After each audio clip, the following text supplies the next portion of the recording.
We are live, theoretically. So, took a few little notes on what direction to take things here with our new animals we're putting in. One thing we're going to do, let's go through the passives and decide where these passives should be assigned. Let's get some music going first, maybe. What soundtrack today? Man.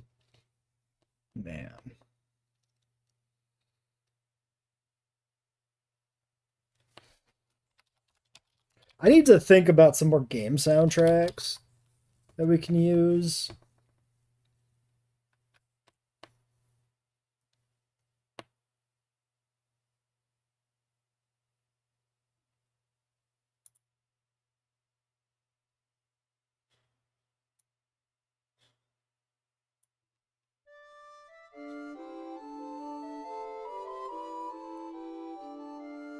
Because I don't have enough ideas. So we'll just do Final Fantasy IX today. Alright, so we're going to go through our passives and see if we have, say, a good enough amount of passives to put like 2 or 3 on each of the enemy opponents. Enemy opponents? The opponents / enemy dinosaurs.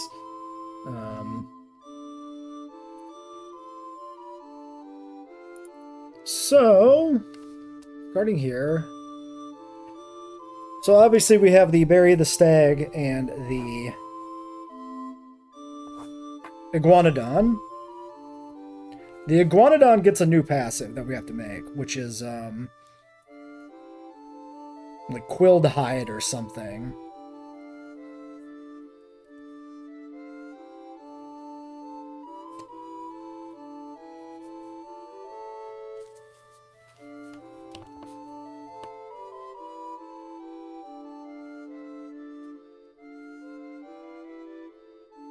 I also want to look at... See, the Baryonyx we never really designed with the idea of giving it any particular passives.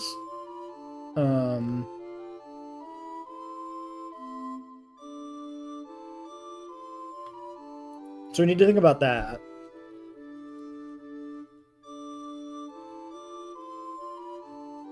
So we've given this Snap, Fishhook, Death Roll, Shake Off, and Tail Slap. I think...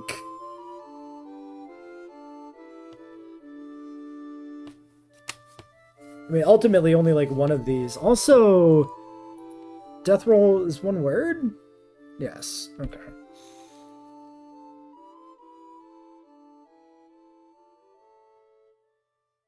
Thorny Hide potentially could be another thing for the Iggy. I don't like Quilled Hide being the name for the new passive. Let's call it like Defensive Quills or something. I don't want them just to be like the same thing almost.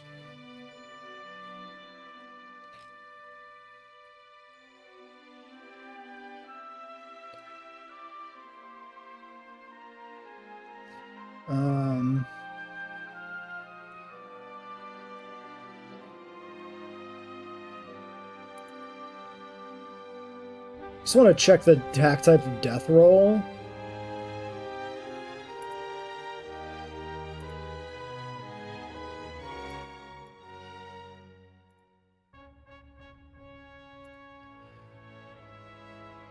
Snap is a bite, Death Roll's a bite. So this does have 2 bite attacks, so we could technically do things that are making use of bites.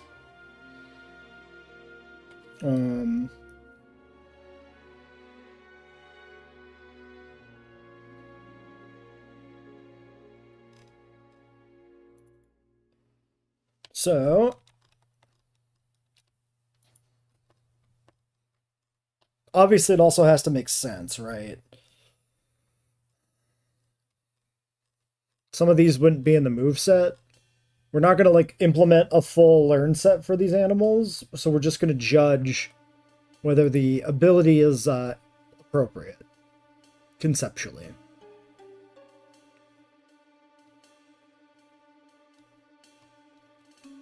Desperation on the Stego is interesting. Kind of ties into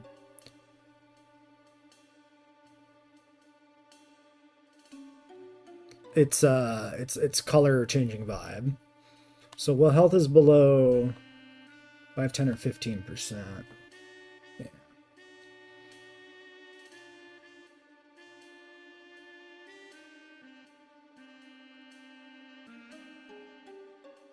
So anticoagulant saliva.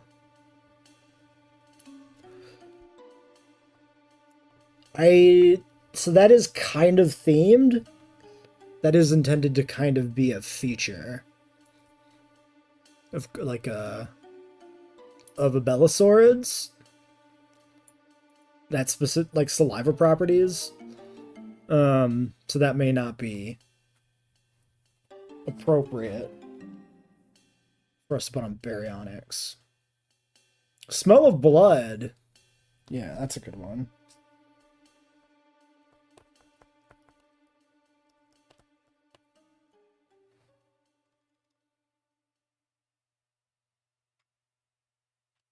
Long game. True grit. And then we got the specializations. At the gate, hustle. Yeah.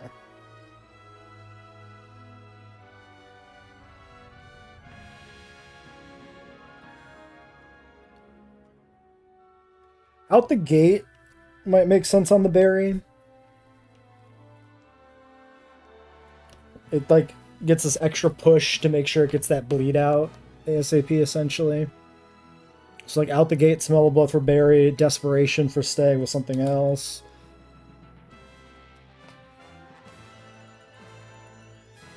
Maybe desperation plus enduring, because then it's building up defense as it takes these hits, and then when it's close to dead, like it's harder to kill. It's taking less damage per hit and getting this further boost. It's kind of interesting. It means like the Stego, you're actually the best strategy is to stall it, which is interesting. Okay, I'm gonna lock that in.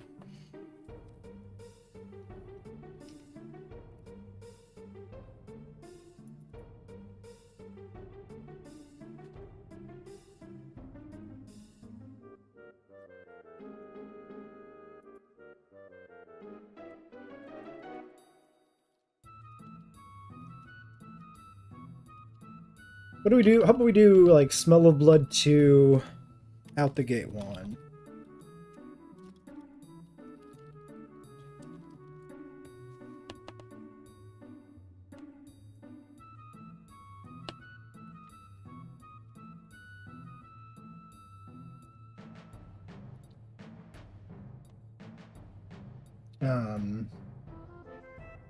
Let's make sure these labels are correct.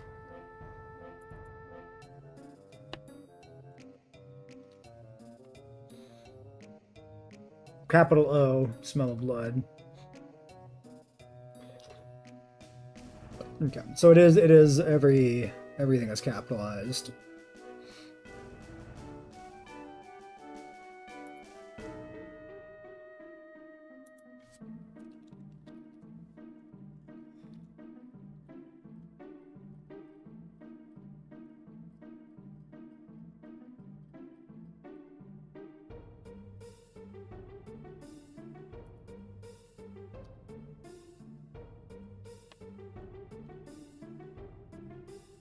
Also, we never did ranks for attacks.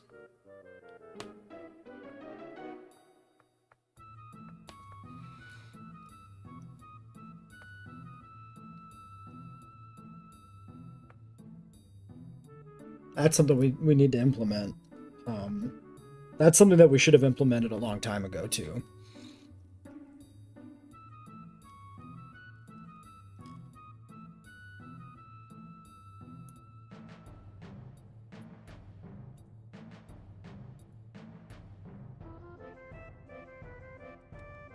Alright, so this will start with Thorny Hide. It'll pick up defensive quills, too.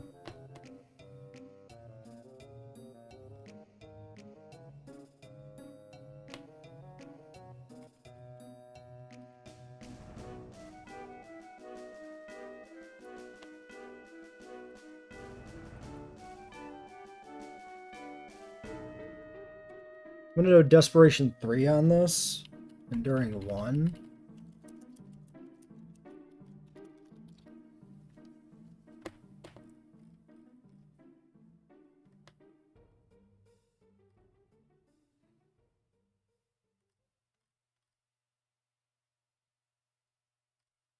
We'll probably give the Stego less attack options as a counterbalance, I think.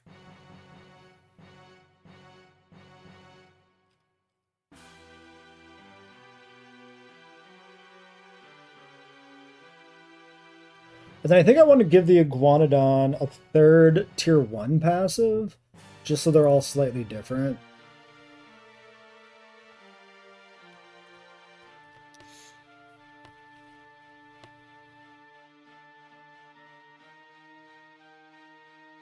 Long game. How about Regenerator?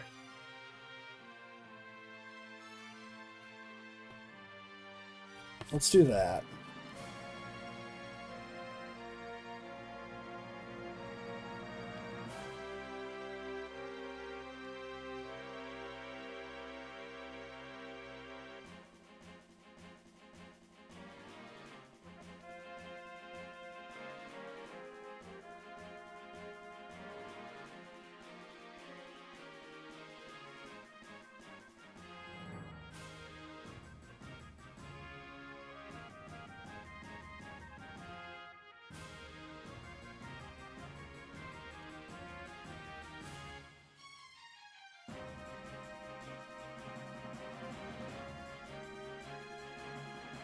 Alright, then the stat distribution. So the Baryonyx.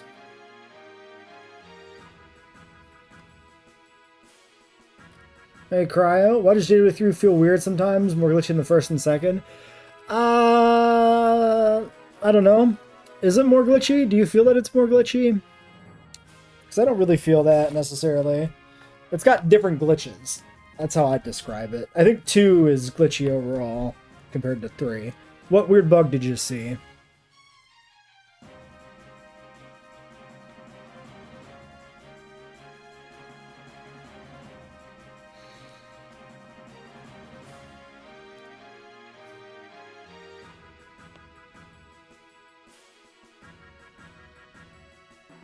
Water getting separated by half. Oh yeah, the water does glitch. Yes, I've seen this too.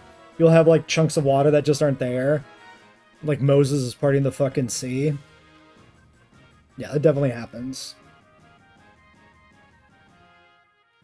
So, the berry we gave slightly more HP, less damage, higher defense, accuracy, slightly lower evasion. Movement 1, stamina 4.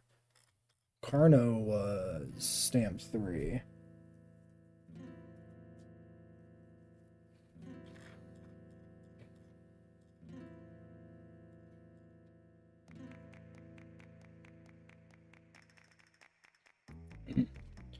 I wonder if giving the Stego a stam rate of 2 would be too low. I mean, we can offset it. Let's do it. Let's do Stego with stam 2. Movement rate, like 0.8.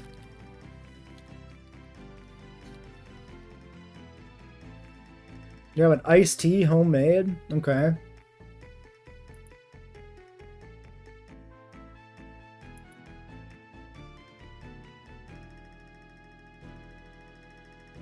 I think we're gonna crank, like, min-max the Stego. We'll go 200 HP. Like 80 damage. 150 defense. 70 accuracy and like 50 evasion.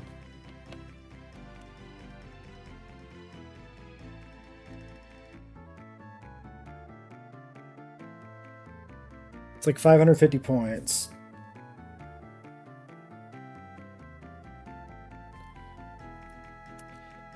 What do I hate most about JWE3? The lack of difficulty. The fact that difficulty settings are completely broken, and there's no difficulty to be found in the challenge modes or the campaign. Every park is just really spammy. There's very little meaningful decision making to make. You just kind of click shit.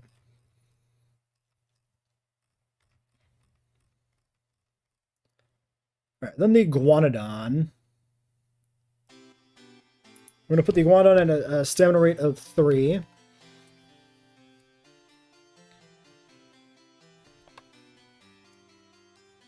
think we'll put him at a movement rate of 1.1.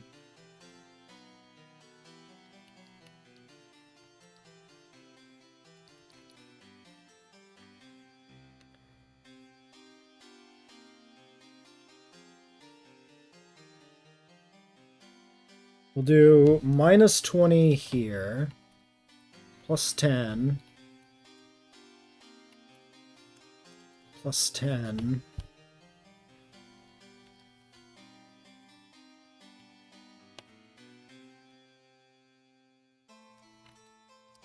minus 5, plus 5.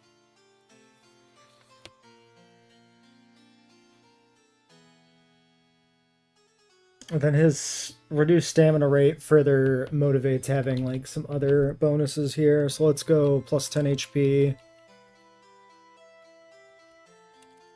Under 5 defense.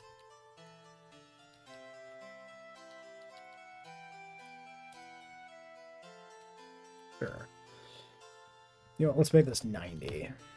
135, 90, 130.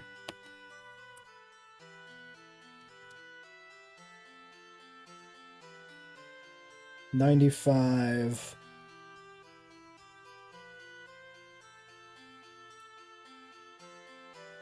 $100, 1.1. Stamp 3. Sure. Yeah, there's no feeder research, right? I think that's correct. You just kind of have it.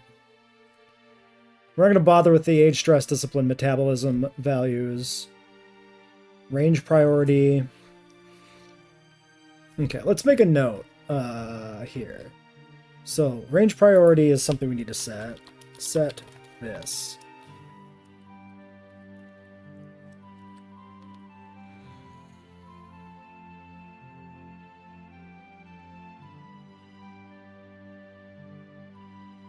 The rest of this is all fine. So we just gotta set the move sets. Alright, so now the question becomes, what moves do they have? Now, I made some notes on the move sets. So, Stego gets Thagomizer. Obviously.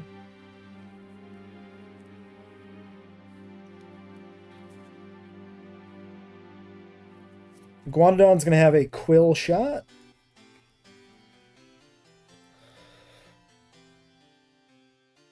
Would I accept if Mr. Beast gave me $10 million to do a challenge? Yes. I mean, it depends, obviously, on what the challenge is exactly, because this is a hypothetical and it could be something stupid, but conceptually, sure. You could use some money. So Quill Shot and, like, Talk Dumb Get the Thumb should be attacks.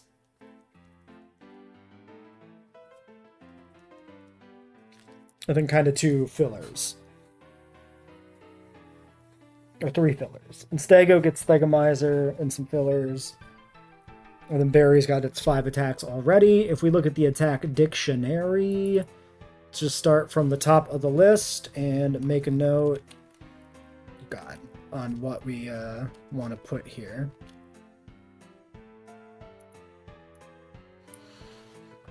Alright, Devour is very clearly, hey, Astromortis, welcome to the stream. How you doing, Brady?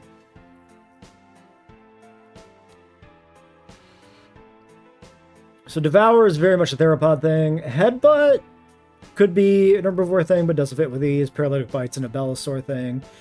Kick, subtype Talons. This could be Iguanodon. I'm doing good, working on game stuff, so. Let's put Kick with a question mark. These basic attacks aren't that important. If you subscribe, can you decline the sub and stop paying? What do you mean? Like, are you saying, can you sub for 1 month only? Yes. If your question is, can you sub and then cancel immediately? I don't know. You could probably deny payment. But I don't know why you would do that. That would achieve nothing.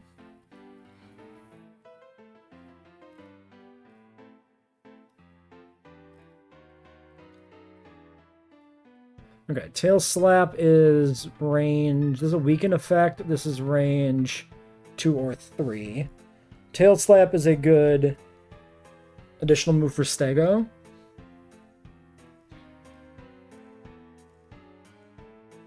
Tackle would work. This is...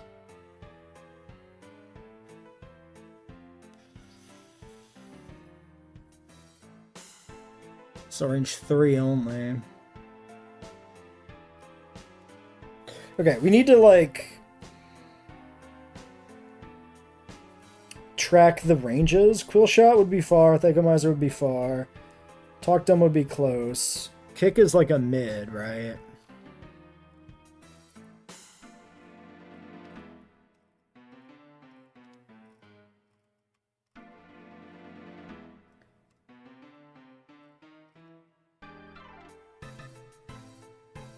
Yeah, kick is mid. So that gives a near, far, and close for Iguanodon, with just those 3 moves.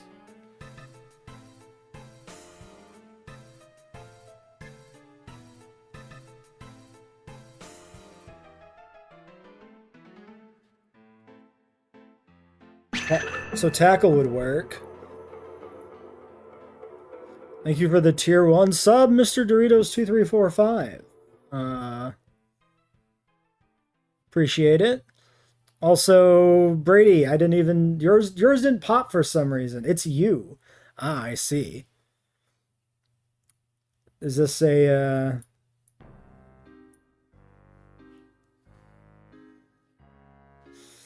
Right, I remember you using that name before. Yeah, I don't know why yours didn't pop, Brady. I totally missed it. Thank you for the sub, Brady, as well.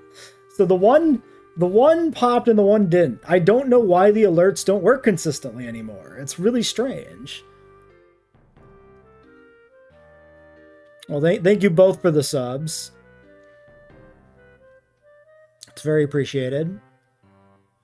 Alright, so Tackle, we said, was far. So that would work there. Most of the rest of these are kind of themed around...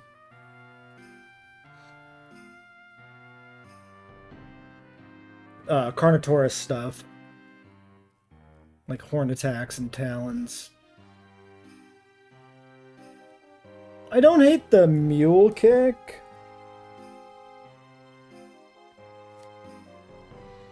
That might be fun to use. Put all your eggs in one basket with a big kick is funny. Create some emotes for Twitch. Dino emote, please. Yeah, I should probably do some emote stuff, but the problem is we don't have enough people doing anything on Twitch. Most people that watch are on YouTube, so it's been hard to justify putting more effort into Twitch. I mean, conversely, right, Twitch is less appealing if there's less effort in it, so like it's a lose-lose.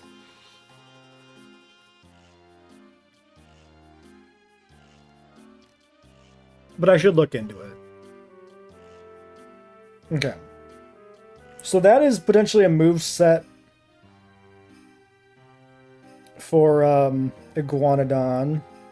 I don't think we want Tackle, because I think long range should always be Quill Shot, ideally. Who is Brady? Brady's Brady. What do you mean? Brady's one of the guys we play games with. He was in Vayne. He's done some other stuff.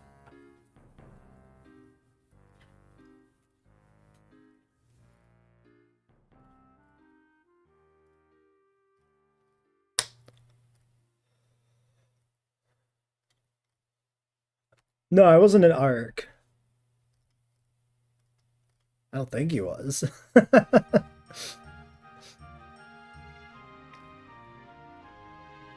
ARC's been so long ago, I've forgotten some of it. How many people were in ARC? Yeah, I don't remember how many people were in ARC. It's been too long.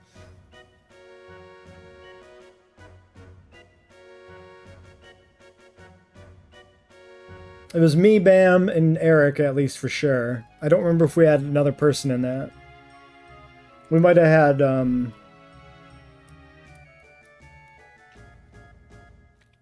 somebody else like Garrett knew or something.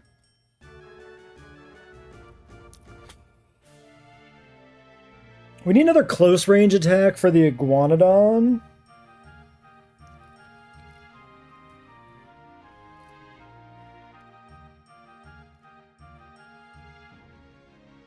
Where's Gareth Edwards? No. The director of Rebirth was not in our stream.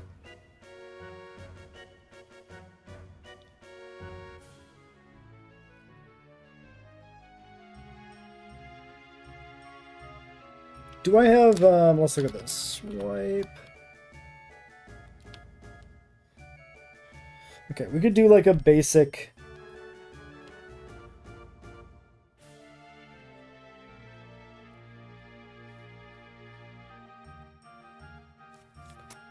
For another basic attack, so let's do that.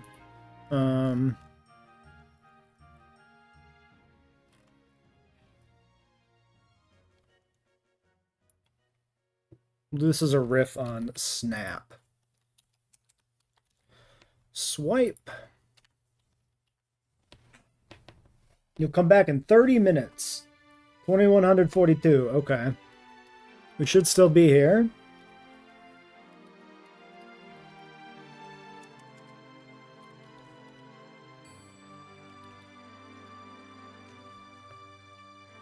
Let's do...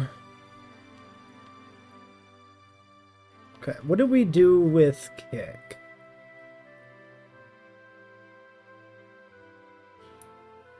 I just want to compare stats. Let's just scribble this down. 15, 68, 10, 0.5.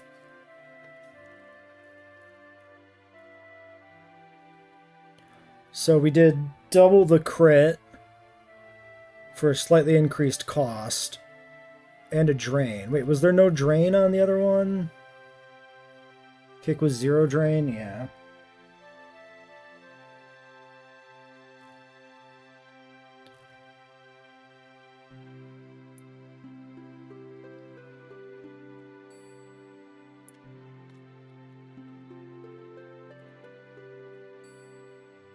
Swing your tail at the enemy.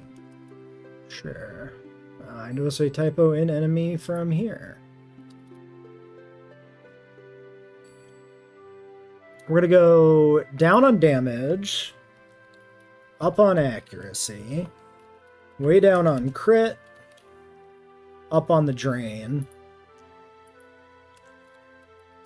We're going to set this to range 1 only. We're going to drop the cost a smidge to like 8.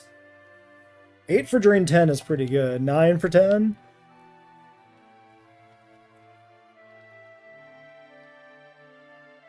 Sure.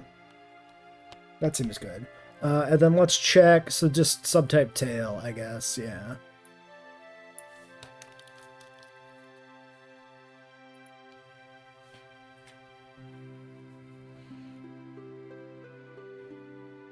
So another close for Stego would be good.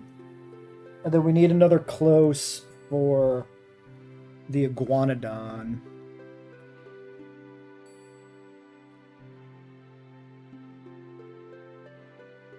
So we could do...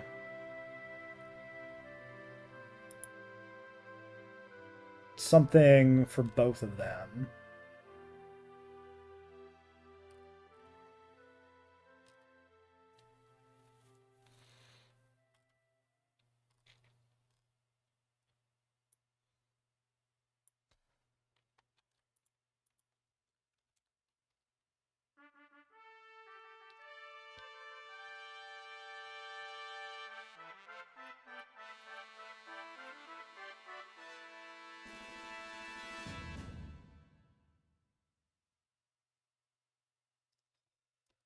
Because they're both beaky guys. We could do like a beak bite, beak.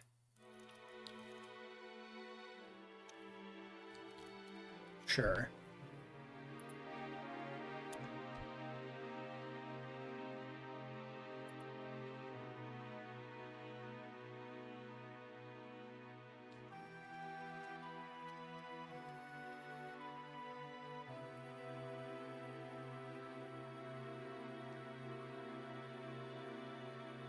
Thinking like a mid-tier attack.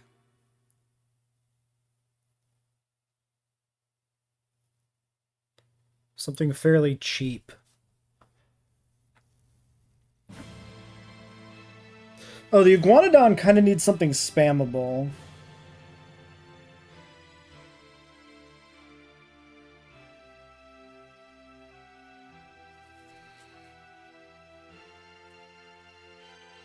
So yeah, let's do something different here. Let's do something specific for each.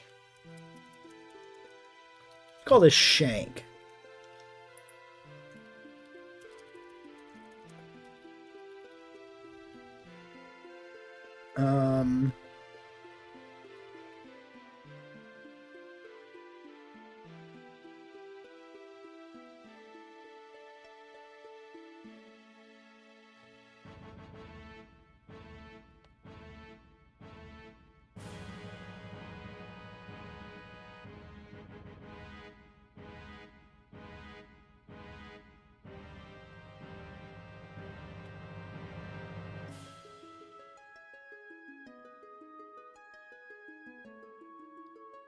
Just checking subtypes here.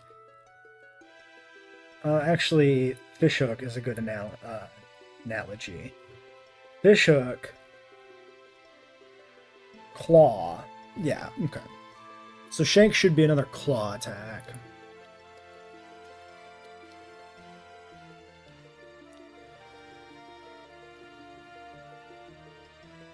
So the goal here is to make a small spammable move.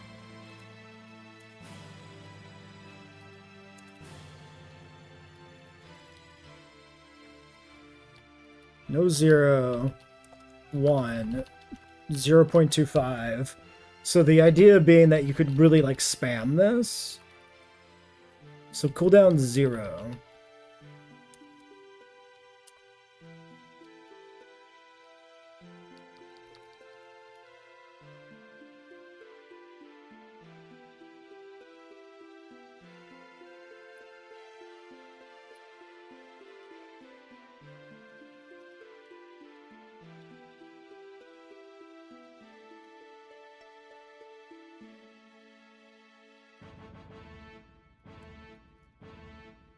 Quick spammable claw stab.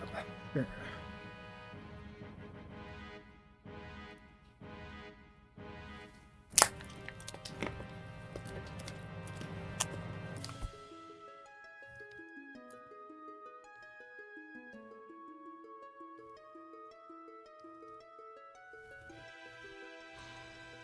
So Shank goes on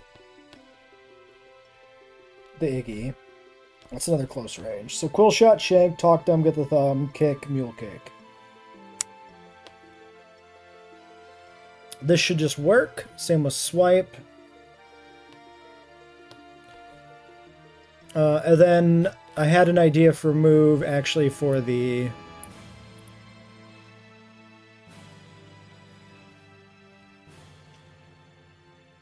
Stego, which was a self buff.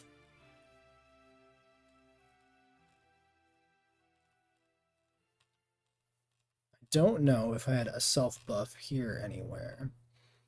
We do need to do this. Swipe. Swipe. Shank.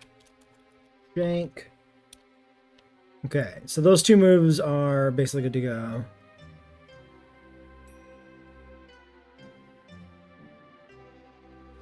So I guess Shake Off is the best comparison we have.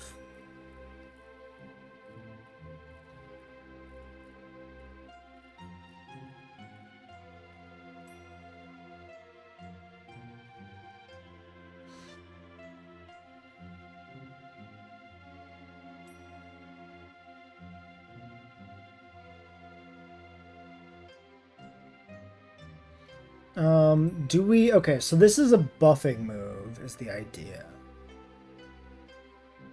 Effect Cleanse. So when we go to attacks and we trigger an attack, do we have it set up so that it can self-buff? The condition, if global attack's effect is cleansed, check logic, requires bleed.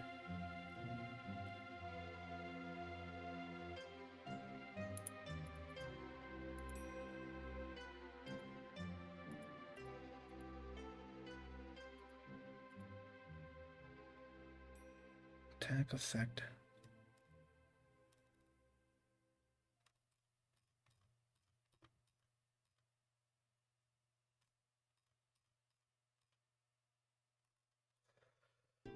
Huh.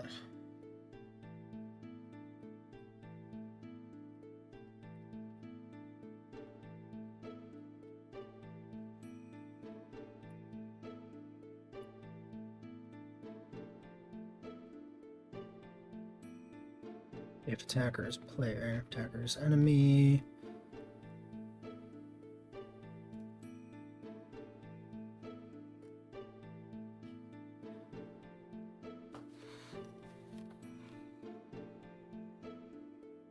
Effect scale duration, do status effect. So this is specifically configured.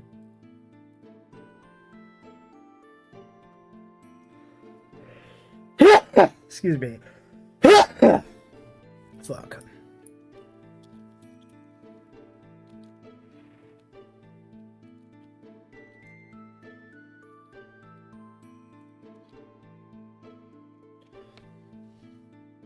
Resist logic. If effect is none. If effect is life drain, stagger, weaken, paralysis. So anything we want to do, we could feed through to here.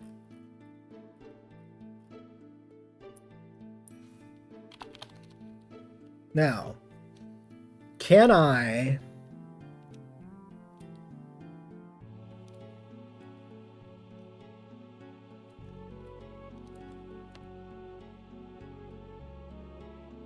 If I push through a buff, will it work? It should.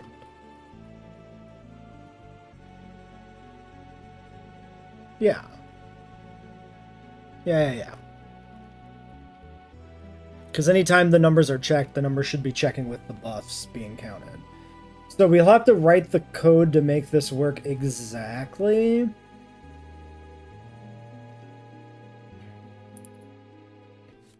But we can make this work pretty simply. So let's just copy shake off. And this is guard up.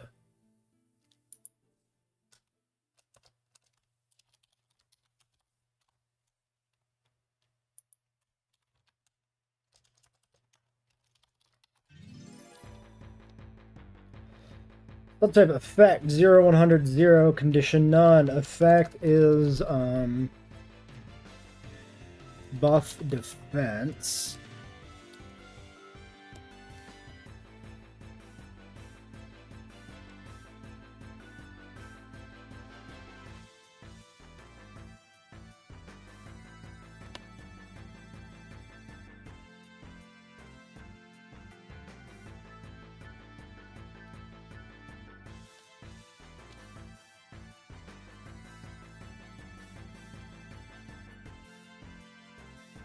Under defense for 20 seconds. Chance 100. Move cost. Cooldown 30 seems good. Put this to like 10. Animation time. How about 1?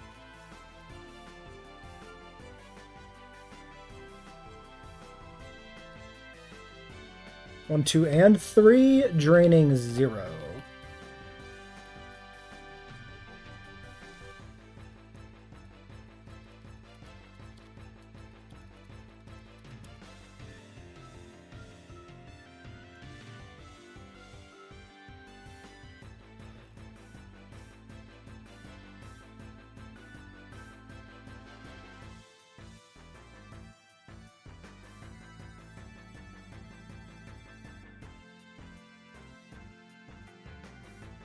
Under defense for 20 seconds.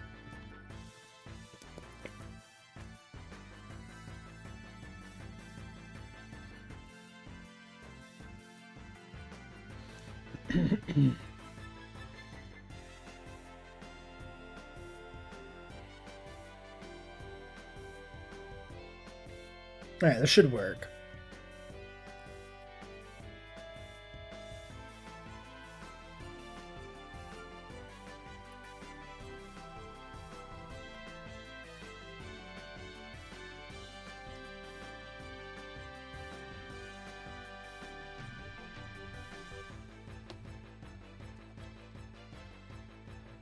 Guard up, shank, okay. Then we go to the title screen, where we are generating this data, and we can set up these movesets partially. So,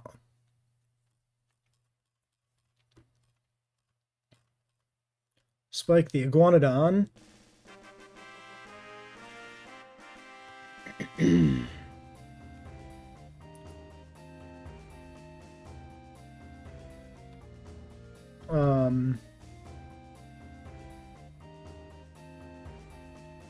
It should be in order of near, right?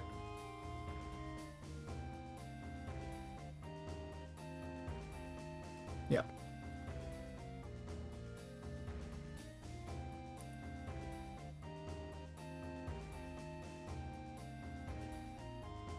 So this should be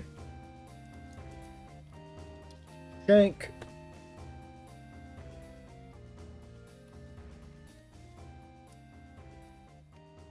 So they're going to have bad movesets initially.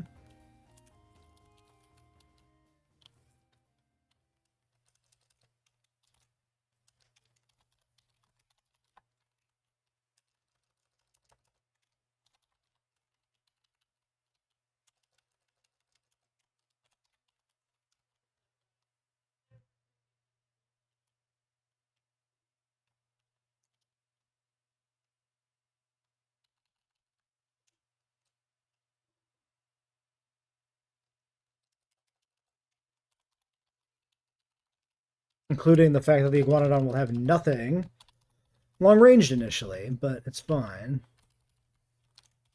Shank. Mule kick.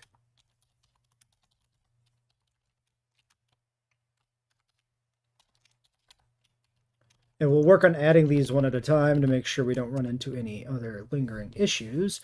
Shank, mule kick, and kick. The music seems to have probably paused because YouTube is a bitch.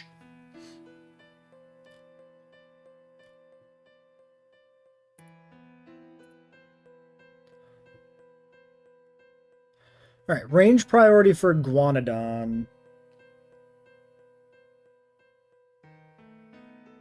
Probably 3. Probably wants to be at range. But that will not currently be good because its moveset is not at range.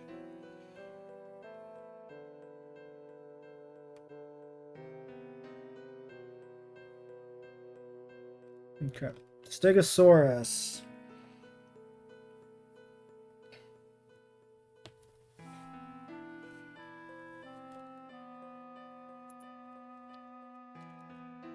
Swipe.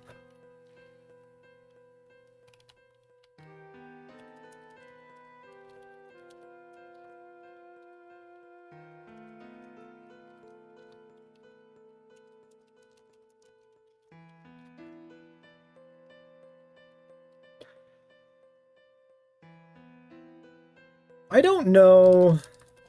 I don't remember if the internal code uses these attack labels, because these are the actual names. It might. I think it does, because I remember writing code to trim out the spaces.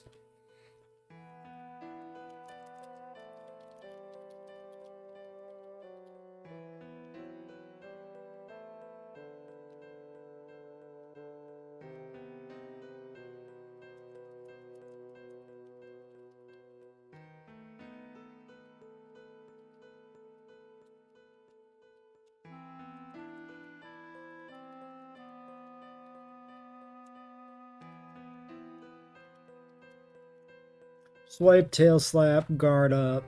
And then we'll need Thagomizer to finish up the moveset, which will be slot 9. Range priority is 3.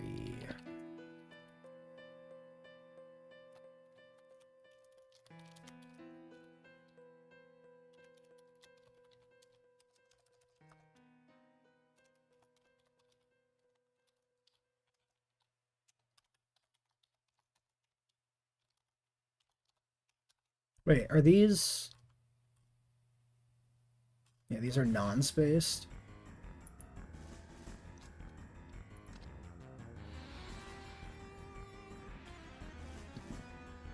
Yes.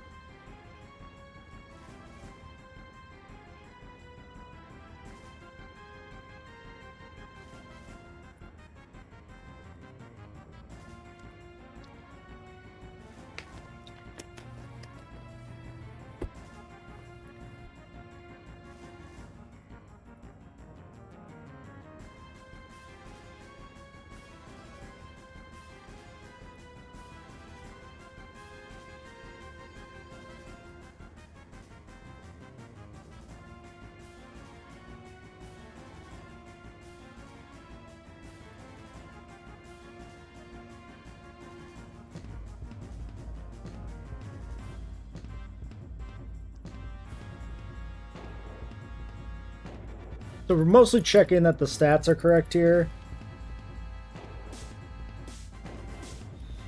And that the different moves are being used. We're gonna lose horribly.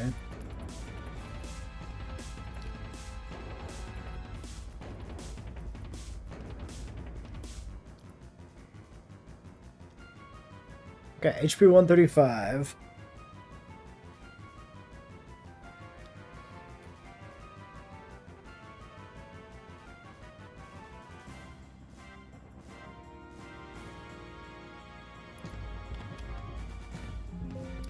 Immediate crash on status handler. Variable unknown object enemy HPP. Okay. Well, that's an interesting typo. How did this not come up before?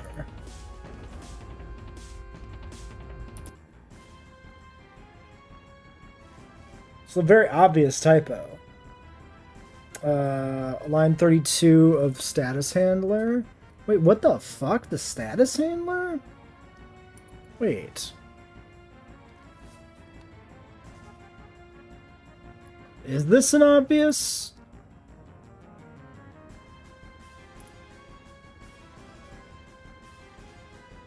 Oh, okay, yeah, this is a typo. It's just we never tripped this before. It's coming up because the HP totals are different. This is tripping for the hot trigger.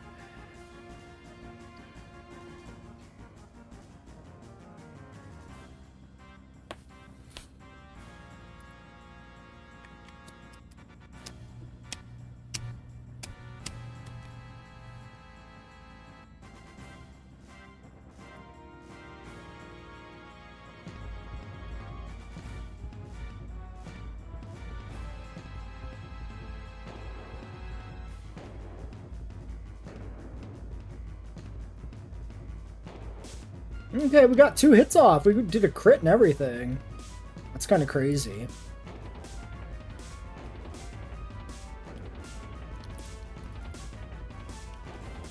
Oh god, there it is. We can still win! We can do this!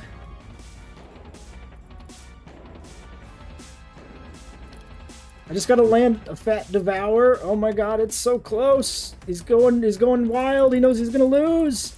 Come on, no, we're fucked. We're fucked. Damn, that was close. Okay, 135. It is at 135.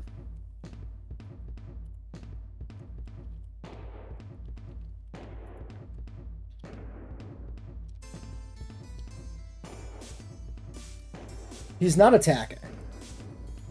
So he doesn't seem to know he can attack for some reason. He is regenerating, which is cool. That is working.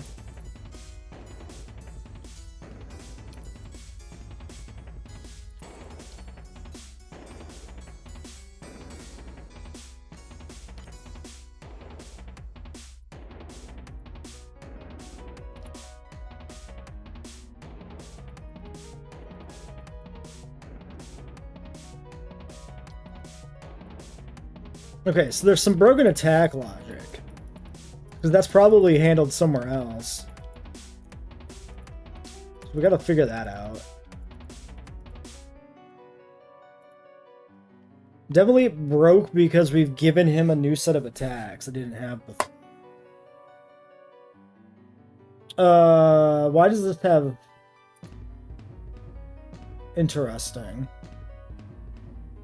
Why did this repeat? This shouldn't have repeated. Obviously, this shouldn't repeat. Why did we end up back here, fighting the Iguanodon again?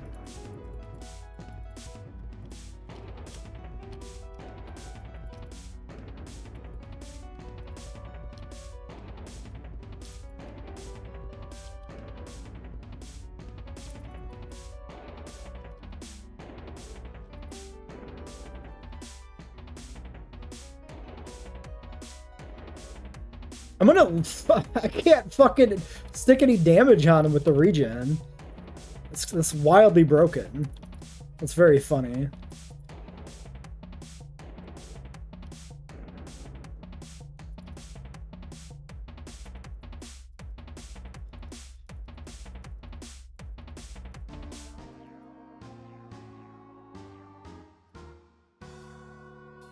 Why does it keep looping back to the Iguanodon?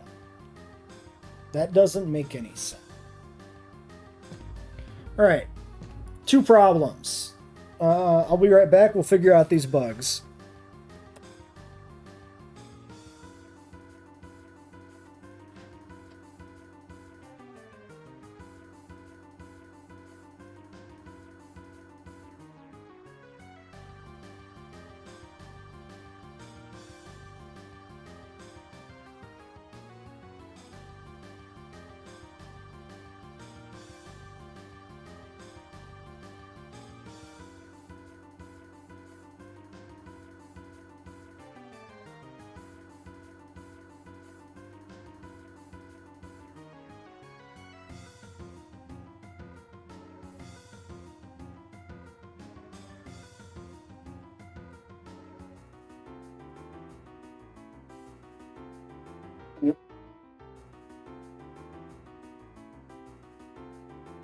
Okay, so the bugs could be simple, they could be complicated. We were definitely, this was working before.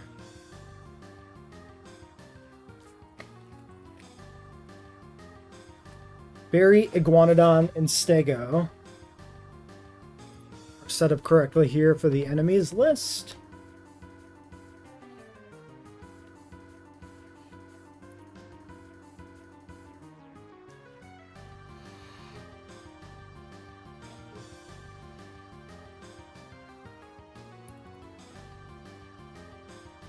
Now, one of the differences is the fact that we won.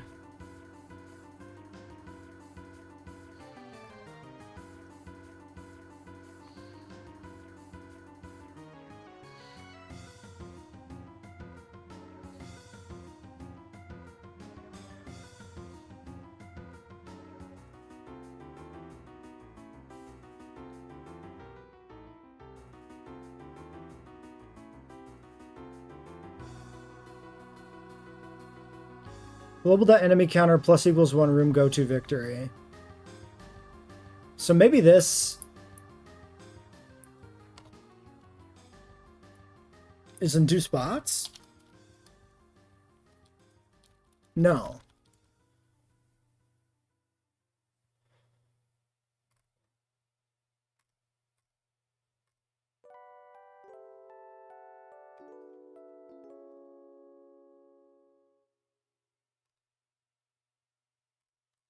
Go to victory. And for array length, it's like resetting. If enemy HP is greater than or equal to 0, or player HP is greater than or equal to 0. Death check. Oh, but it timed out. Wait a second. That's probably the bug, right?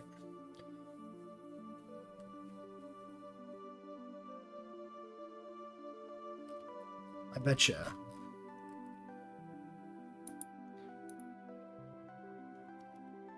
Okay, so where would that happen? Because we always get killed by the berry, but we time out the Iguanodon. So the problem is... You have no idea why you would want to have ads on streams. You talking about for YouTube? Yeah, I don't know if I can like unmonetize the streams, because I don't like specifically monetize the streams. I suppose even if your videos aren't monetized, they still have ads on YouTube anyway, right? I don't know.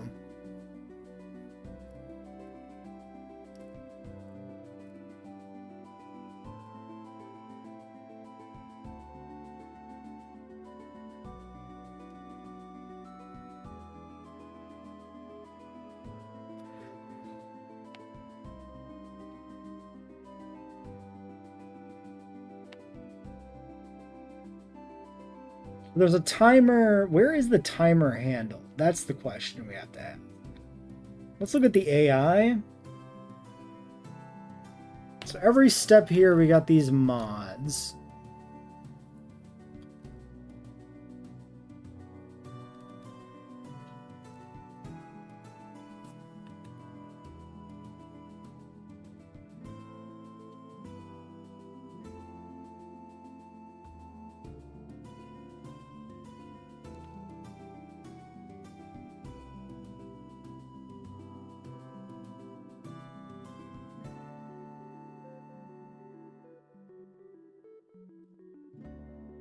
Resolves attack. So it's not attacking, so why is it not attacking?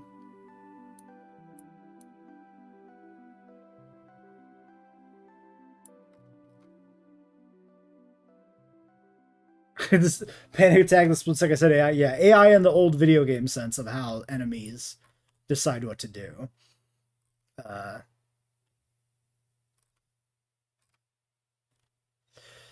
If we resolve the repeat Iguanodon fight, we can test if it's the Iguanodon AI that isn't working or if it's non-baryonyx AI. Those are different problems, potentially. This is not handling the battle timer.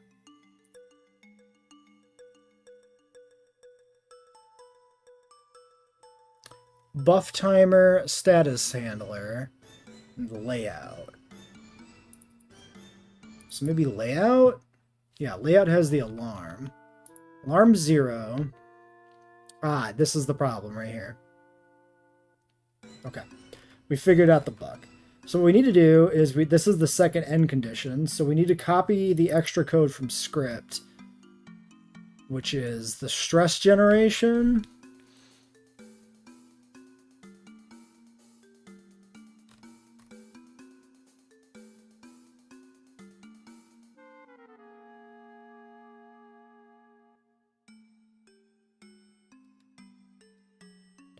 Yeah, so we need all this too. Because this is checking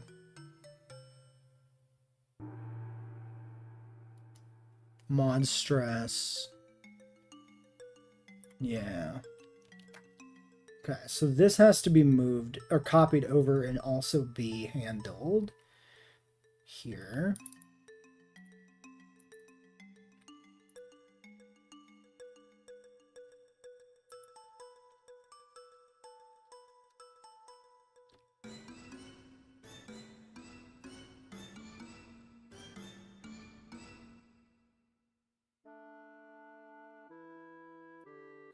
So this is already here.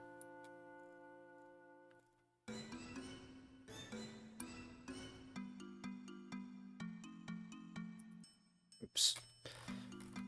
I always forget if tab out or tab in is which one's which. So this should be here. Let's see if this still makes sense. Iterate through the player character passives. This is correct.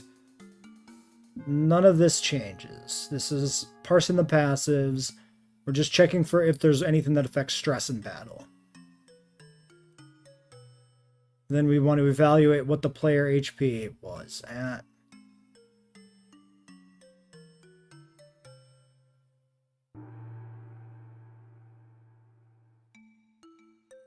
Now, the player HP should never be 0, but it's possible the timer and the HP thing could hit each other at the same time.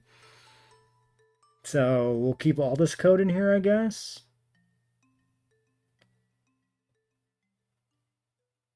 And I guess, yeah, we keep the money output. This doesn't make sense here. Let's suppress the money, and then we'll deal with that somewhere else. And then passage of time function.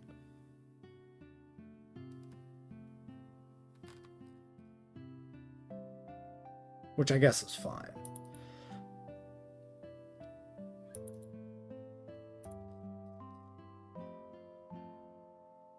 Because, yeah, the idea was the money.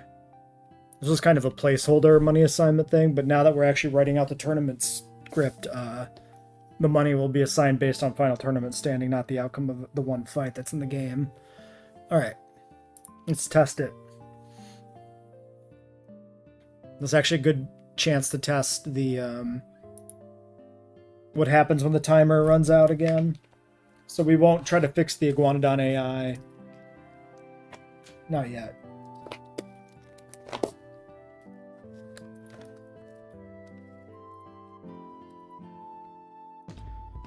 Oh yeah, we were working on that UI. That was actually the last thing we're doing.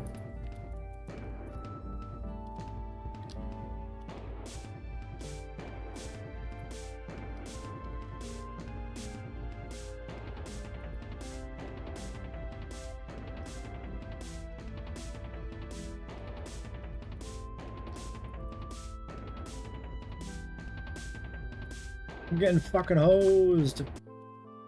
Okay. Okay, Iguanodon 135. The bleed's still carried over. That's a bug we gotta fix. But we knew this is a bug we knew about.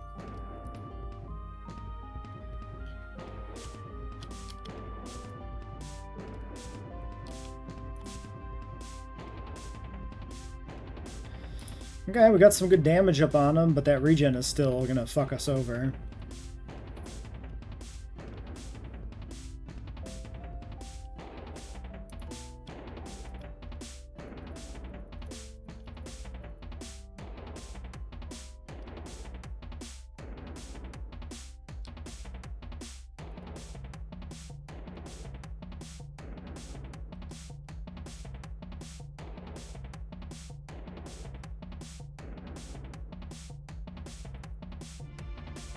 Damn it.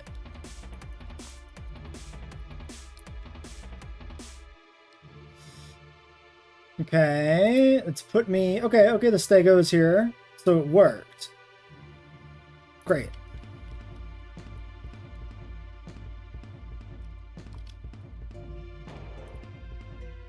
And the Stego is trying to main... Oh, the Stego can attack. Is it because the Stego has... one of the same attacks as the Baryonyx? Tail Slap. Is Tail Slap the only move this thing's gonna do to us? I know why this is. I know where the bug is. I remembered. The cooldowns are stored separately from the data structure because we're bad.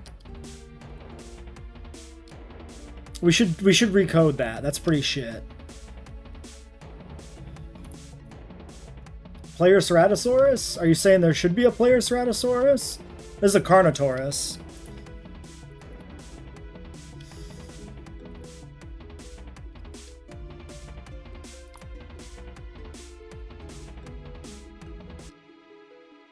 Alright, well, we beat the Stego, I think.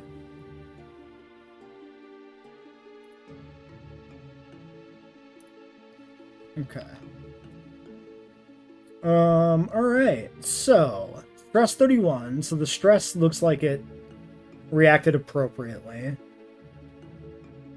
In as much as, you know, the stress can do anything right now, because stress is pretty placeholder-y. So this seems good.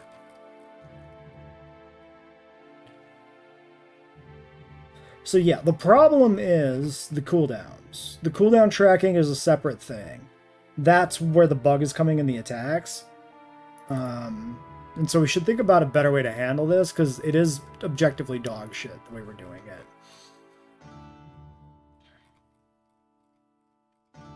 Yeah, right here. This is the problem. Let's make a note. This is completely dog shit. This is all enemy cooldown.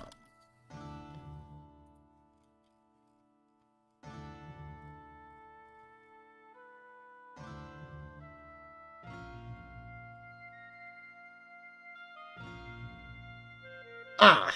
So this is dog shit, but this is supposed to be path. It's just the problem is we've never remade this.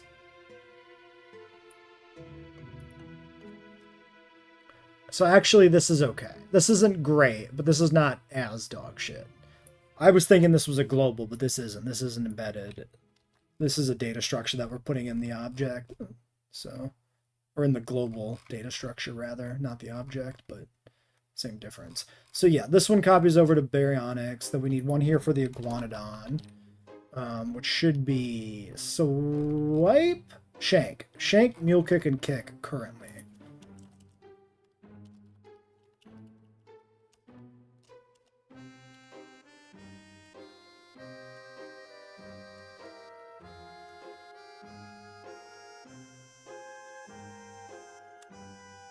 Right, like that. And then Stego, which has tail slap, and picks up guard up.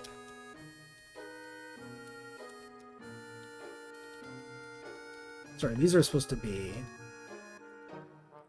like that. I guess it doesn't matter if it doesn't have the space, but it's like supposed to have the space. This is also missing the capital. I guess none of these have the space, actually. So who cares? Fuck it.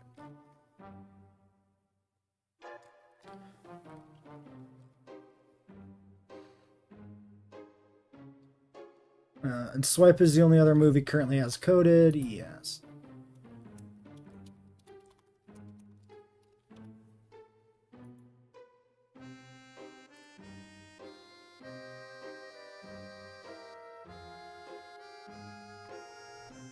Also want to check that the Baryonyx's passive is working, because I didn't notice what it started at for stamina. 55, maybe? Is that what it should be? I'm just going to let him kill me, because like he's unbeatable anyway.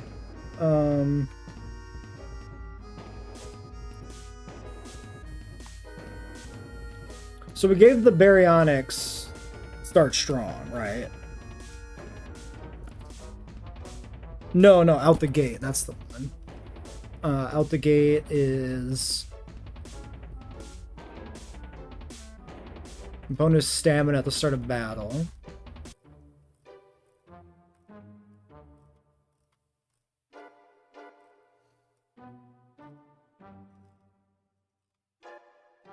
Where the fuck is it?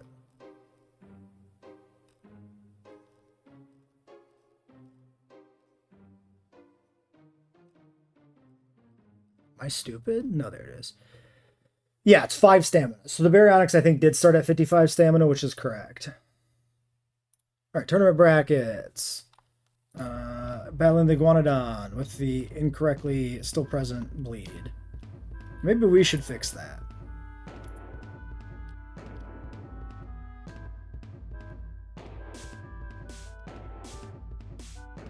He doesn't seem interested in attacking, huh? Oh no, he did attack. Okay, no, it's going.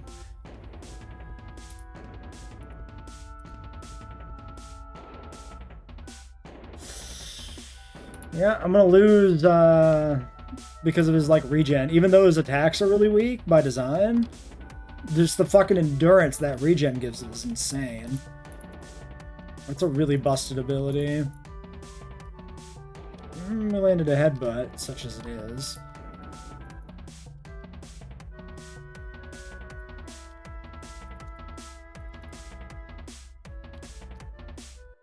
I got fucking smoked. I didn't die, at least. Alright, Morris and the Stegosaurus. He went for the guard up. Wait, how did that miss? Oh, probably because of his accuracy check? That should be able to miss.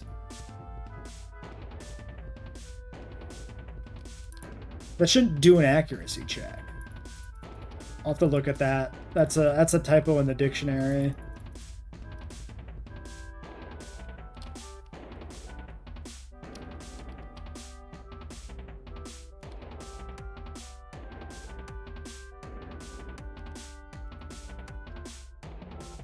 Missed the bite.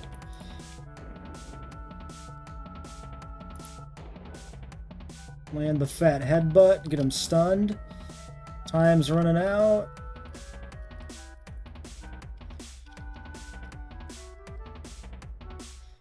Okay, well, we beat the Stego. Alright, so we have an issue with specifically the defensive buff attack. Other than that, the AI is working. This is guard up. So the issue is this is being treated like a... Oh, it doesn't work anyway. Because I haven't coded the self buff.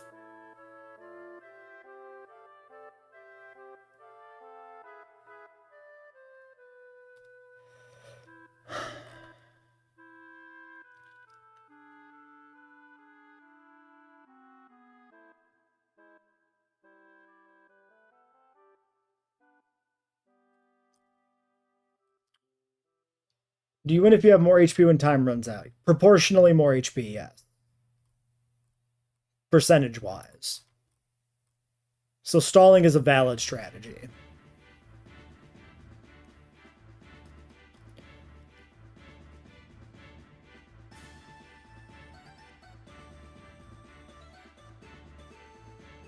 Yeah, there's nothing else here in like threat display that tells this to not actually roll accuracy.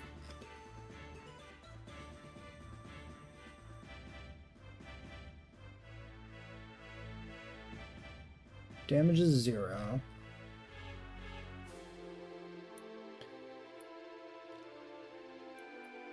Let's do one of these.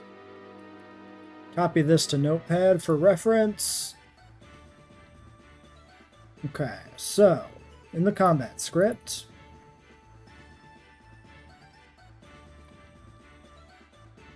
do status. So this is where we handle negative status effects, and it's the best place for us to plug in a buff. Now,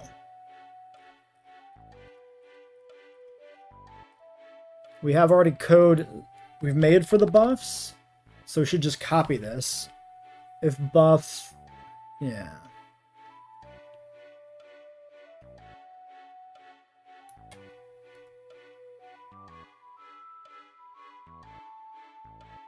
Let's just copy this specific syntax here. Now, I have one other thing I want to check.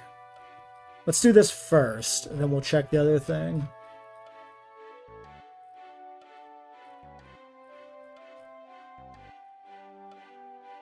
If effect is not none, stat trig buff. Wait.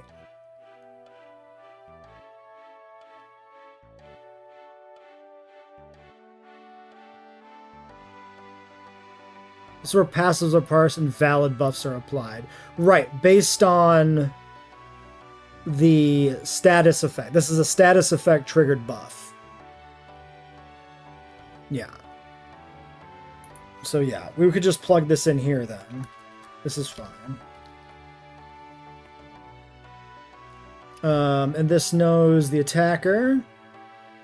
So if attacker player, if attacker enemy still holds. So now we want to do if effects. Ooh, we do have one slight problem. We need to split the effects. Yeah, okay.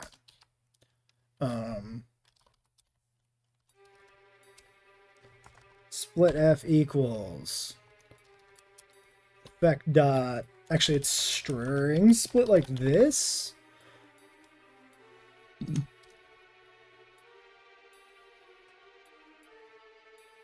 String split effects.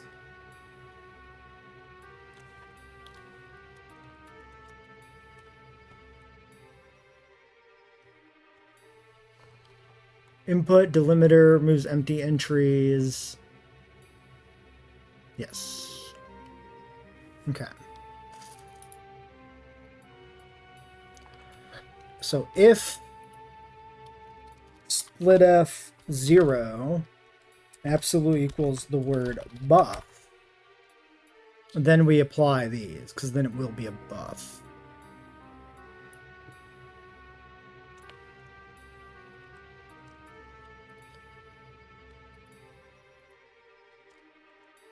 Oops.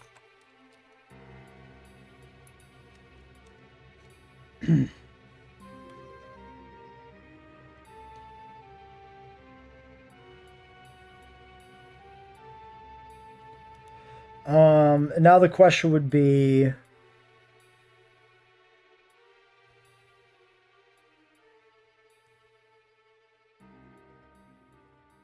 what if we had multiple buffs?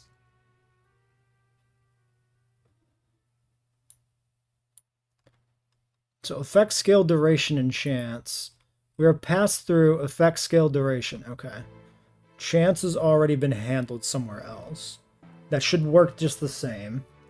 So we shouldn't have to worry about chance. That should be already fine. So this is...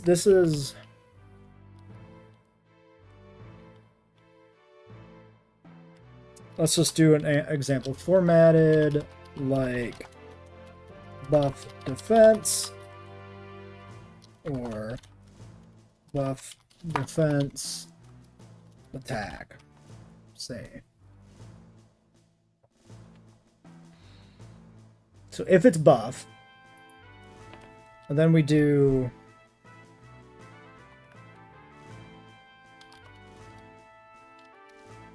split F2, string split of split F1, comma, but one is a string. So this would be the attribute types.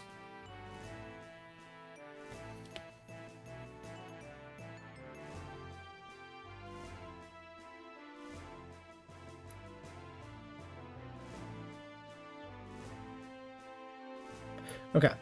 So here's a consideration. The formatting needs to be the same for this.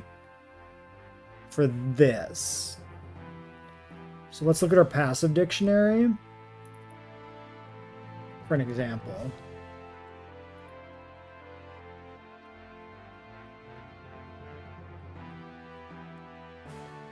Yeah, okay, so these use, this is where this is coming from. So these use shorthand. So I need to use shorthand. Lowercase shorthand. This is bad.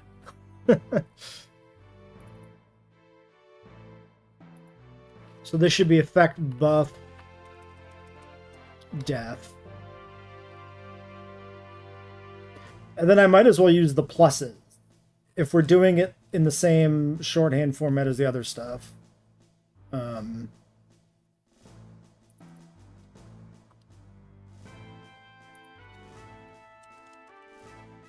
The inconsistent formatting, though, is really bad.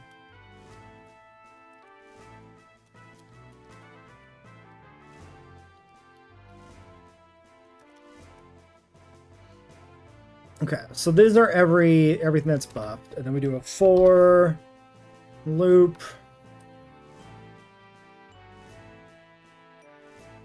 Let's just copy one to make sure I don't fuck up the syntax.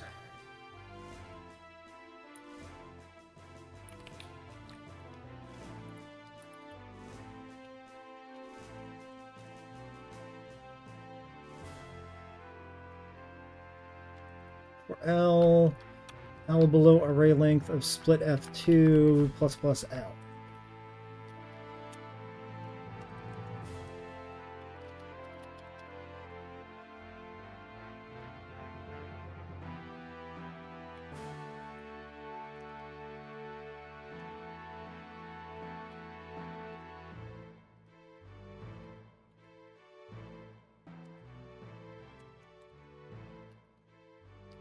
Okay. You know what? This should just be M. We can just copy the fucking syntax. Like, why change this arbitrarily?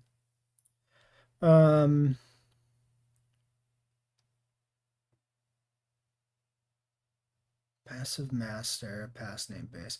Yeah, so that syntax needs to change. But we could call this Fs. So this can just be Fs. So this should be correct.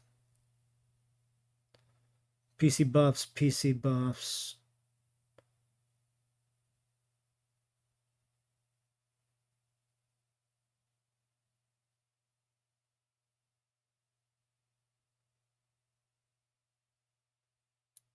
Yeah.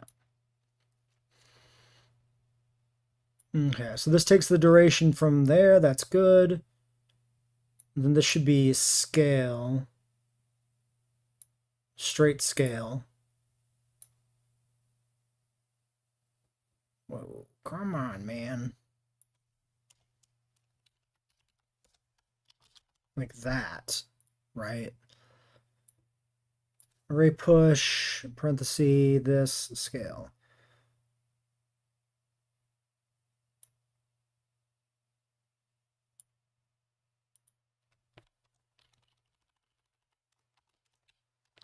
Okay, then this one is just plus equals scale.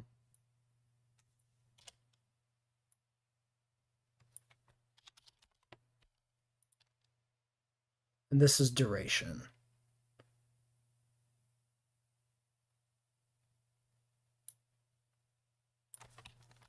Scale plus equals scale.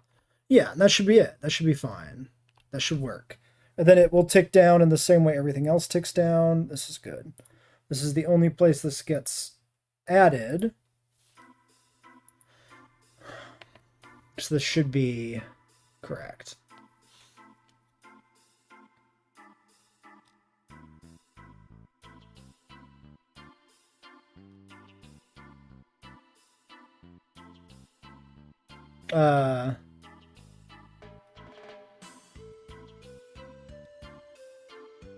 One, two, three, 2, 3, 2, 1, 0. Yes.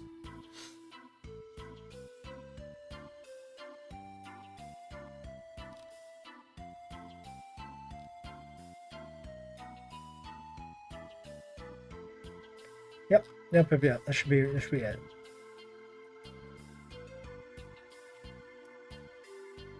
Okay, and then there's this. So I think what we want to do is when we're in the lobby, this should always just also happen. Yeah, we like handle the cooldowns, but we don't like reset the status effects.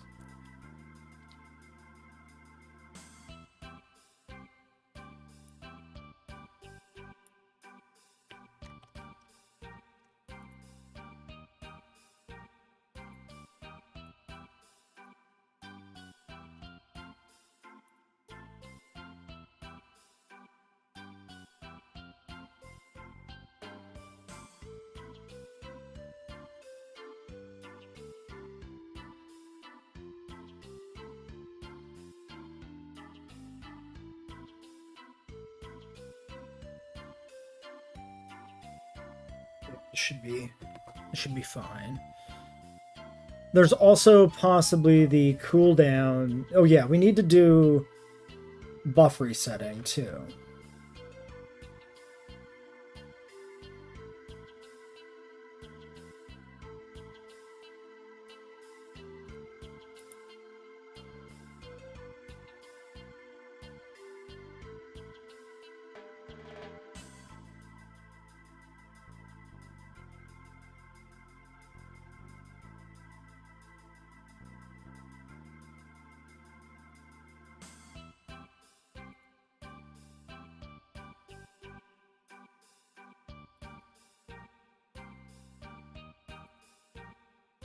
There's probably syntax we can just copy from like the title stuff.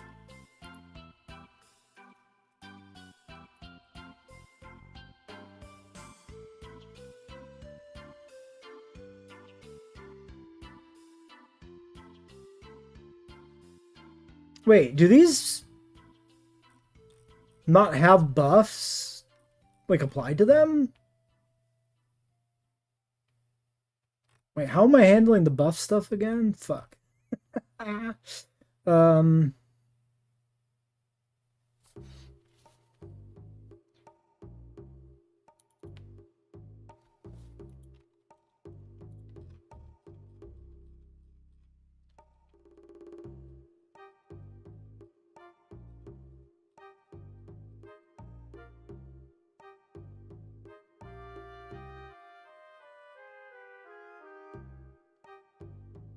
Okay, they don't have them here. Where do I generate the buffs?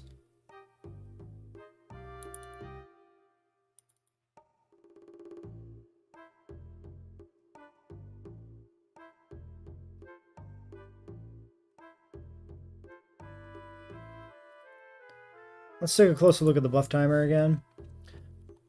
PC buff, N buff. These are data structures that I'm generating. So these should be set... Theoretically, if I did this smart, these should be set up in a way where they only apply during battle and a reset, right? That's way too much to assume I've done this correctly. Layout?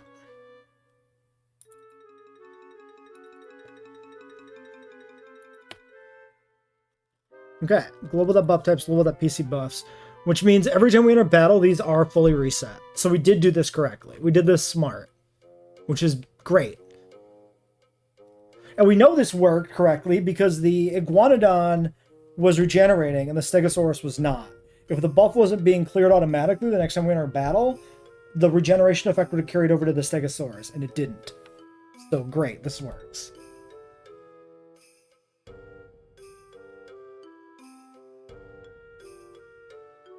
So the... What do we have to see here? The only thing to see here is... if... Bleed shouldn't carry over anymore, and we should see the Stegosaurus do its defensive ability and have it work instead of fail. But we won't have a good idea of if the effect is actually applying correctly, unfortunately. So maybe I should put in a bug check for that. Just gonna spam kick all day, which is a losing strategy.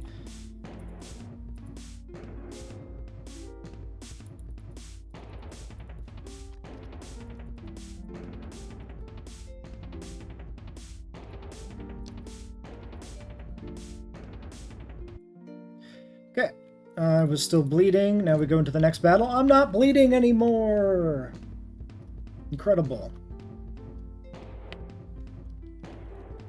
So what's the strategy here? You probably want to save up a lot of stamina, and then you go ham. That's probably the play. Because if you go off too soon, then it gets recovery. Nice crit.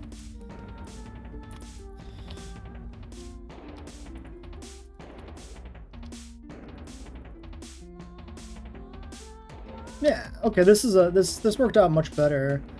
I like that there's a strategy to this.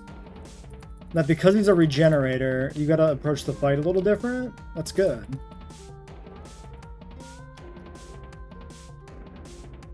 Oh god. He's shanking the fuck out of me. Damn, the last second Devour miss is brutal. Did we lose? No, we won. I do need, like, a message, like, you win, you lose, but whatever.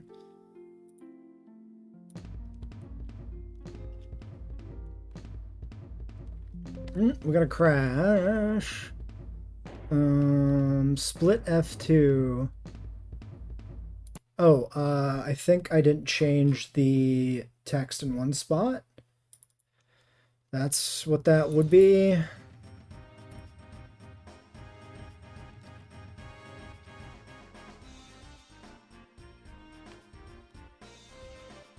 Yep. Here.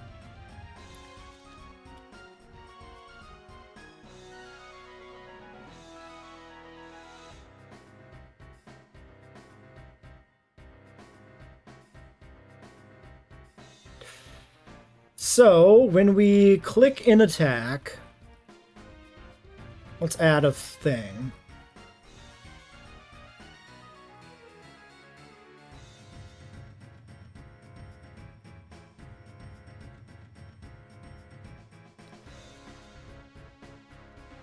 Yeah, here. This will work. Show debug message. Global.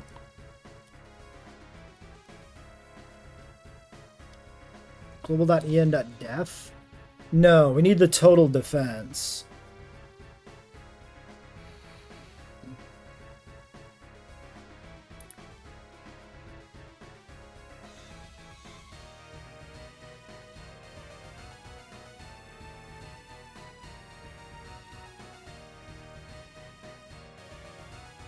Yeah, no, let's suppress that.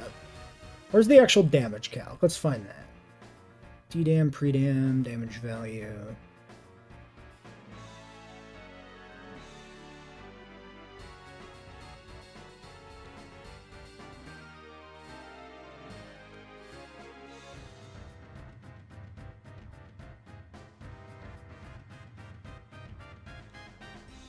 Attacker damage and defender defense.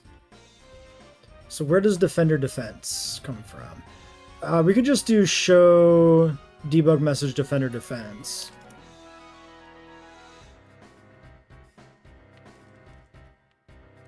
Under death.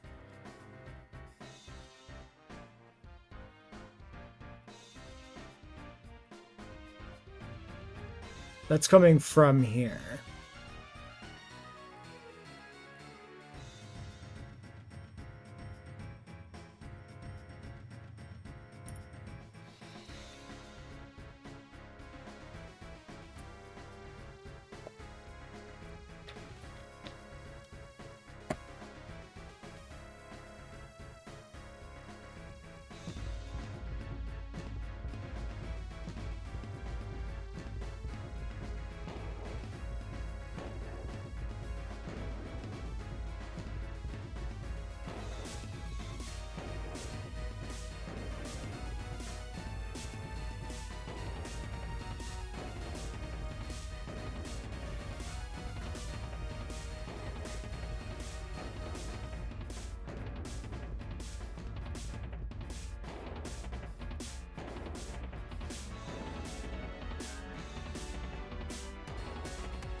Just spamming whatever.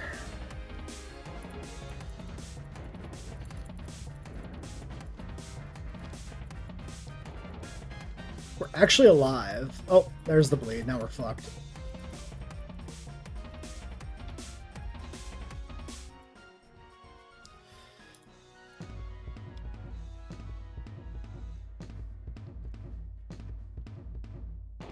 Jesus Christ, he kicked my ass with that kick. Holy fuck! The damage! What the fuck was that? I got destroyed. I'm gonna keep him pinned here in the corner. See, he doesn't know enough knockback. That's another thing we're missing. Alright, we're stalling for one big push. Meanwhile, we're just getting shanked in the corner. All right, now go!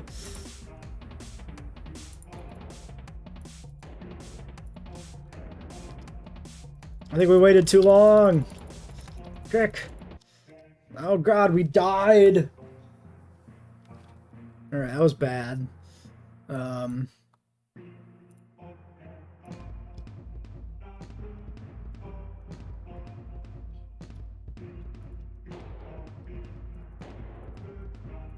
I didn't see if he actually did the thing.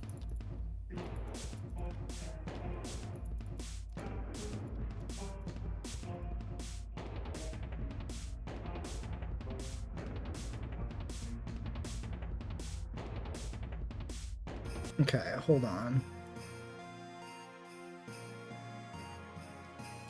I've got too much other stuff running here in the readouts to find this.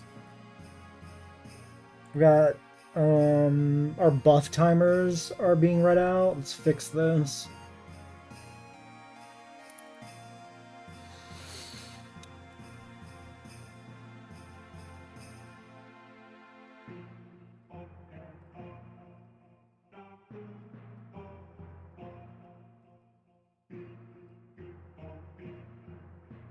Tick timer. And this.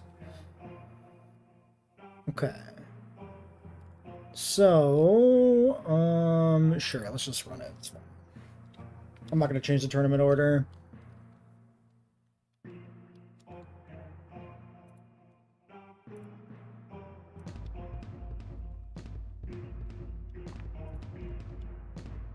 If we just spam shit, we can get killed by Guts Core as well.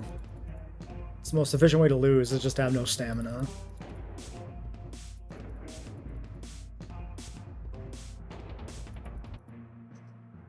Just like that.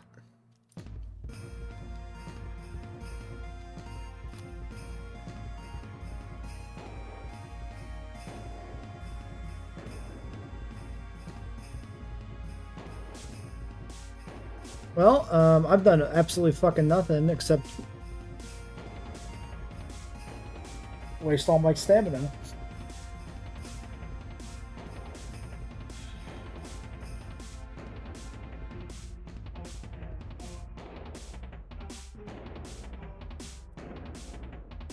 Okay, we got a couple hits in.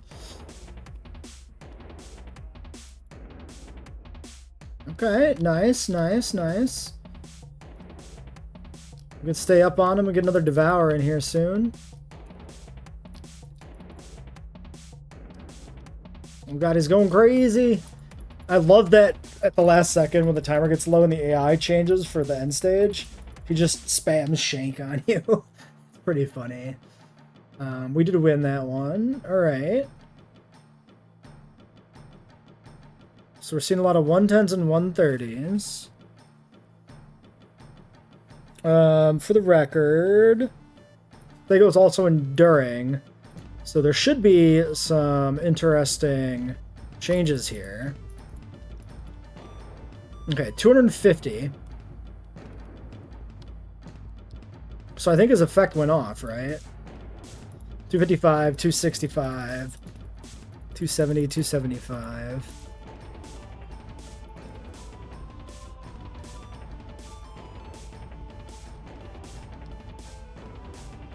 Yeah, now he's at less because it's worn off. So it worked.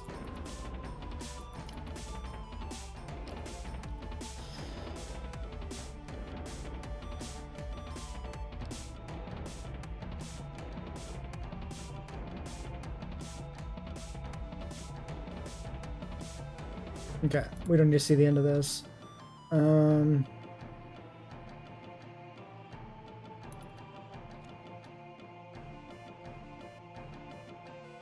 Just want to check what the actual defense value we gave him was. Yeah, 150.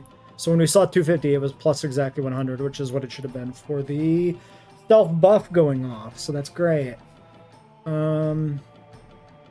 Great. So we were doing the tournament stuff here. Let's go back to working on that. That would have been here.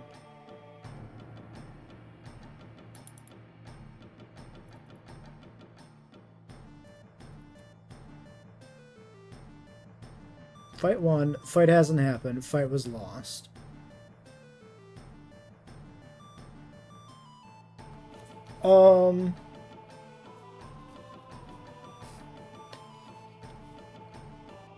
I forgot where we left off on implementing these markers.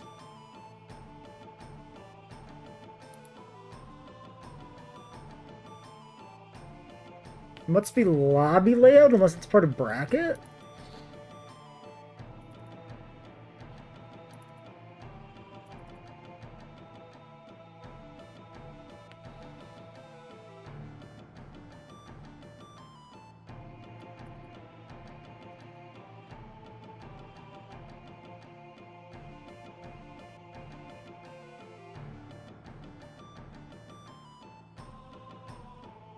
Okay, for N, tournament array, CX, CY, in par, instance create depth.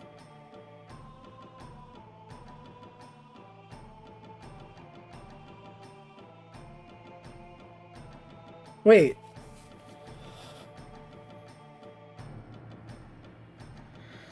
Why was this not This should have shown, right?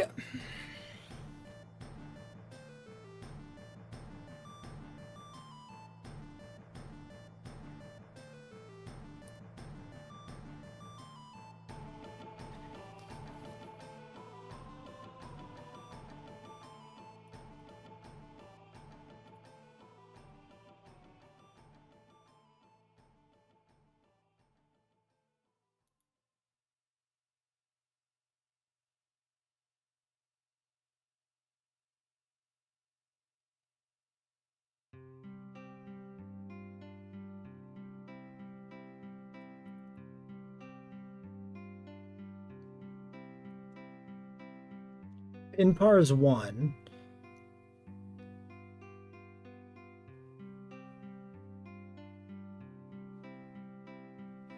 Fight hasn't happened. Fight was lost.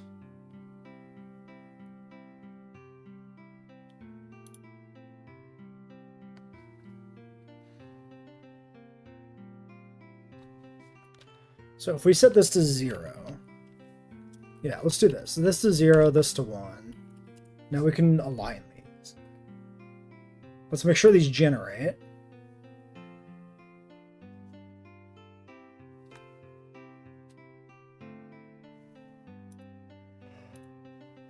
Great.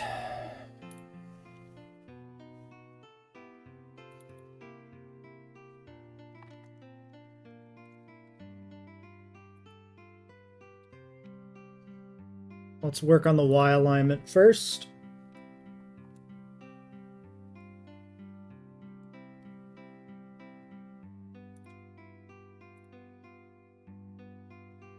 These are below the text, that's like fine. The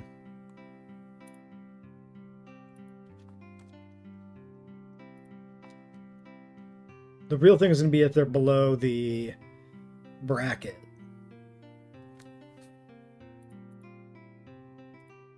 They are. So 200 is a little too far, so like 180, but also the layering is fucked.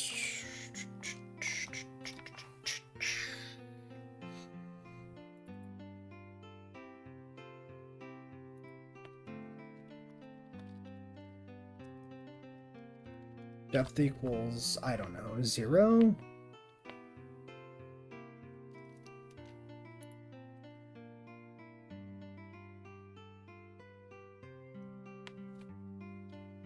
I forget exactly. The depth is always a little hard to keep track of. Okay, 0 works. Okay, so like 185-ish. Depth 0 is good.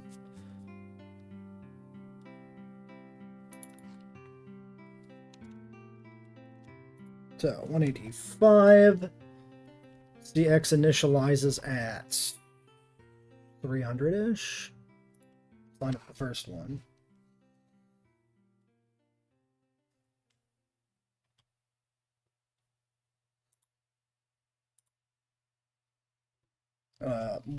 So this is 300. Wait a sec. This is 400? Yes. No. No. 300, 400, 500, 600. This is 700. This is 800. So something like 750, 760, 770.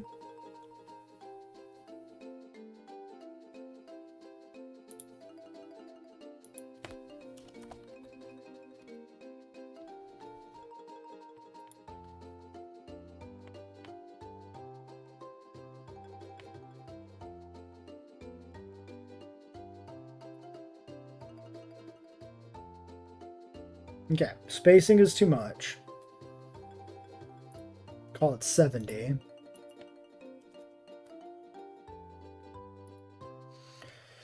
We're all gonna die because of leader. Why can't they fight in a tiny room and just leave us all alone? Yeah, I know, man.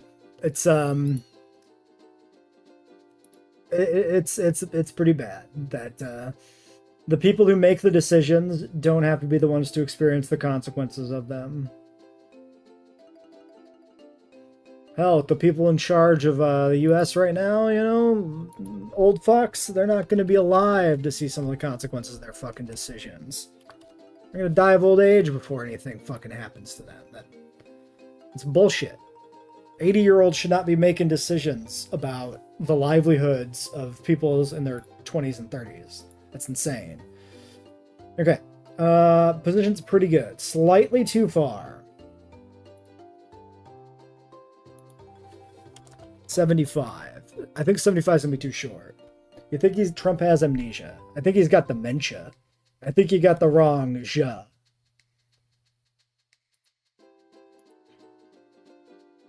Yeah, this is not quite far enough.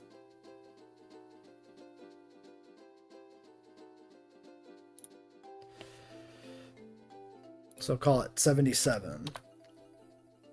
Now there's a problem, which is that this is only correct for the first row.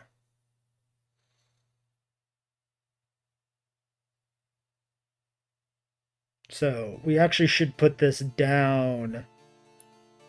So this should be like 693.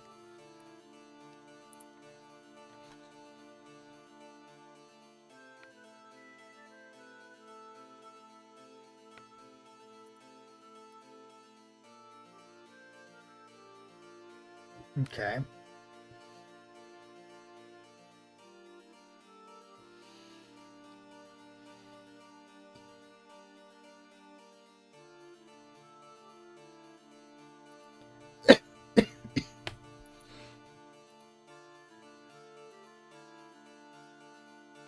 So let's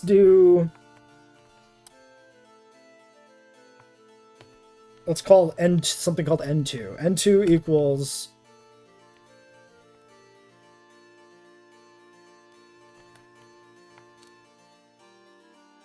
N, yeah. And then we say if N is below 3,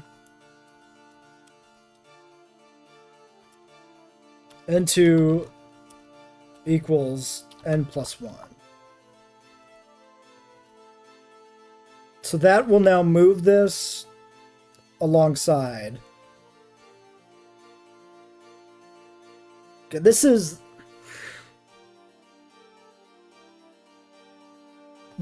excessive. Honestly, this can just be an array.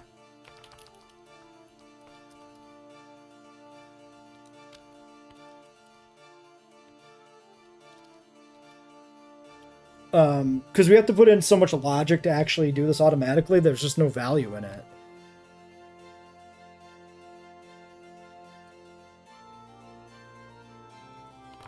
So 770, comma 847, comma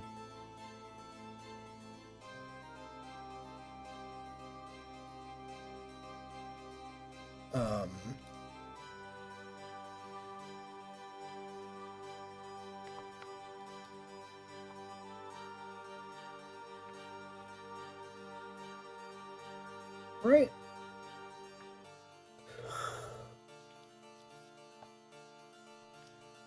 Then we just loop it back around. 693. Let's do this.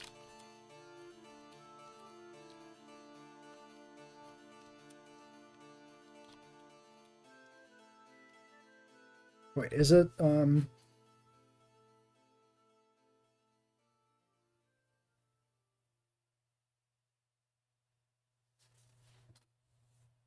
it's 30, 34. Wait. I can't do basic math. I need to sleep more. No, I don't want to die too. That's no good. Why are you thinking about him attacking North Korea? Where's that coming from? Because he said something stupid in the news recently that I haven't seen.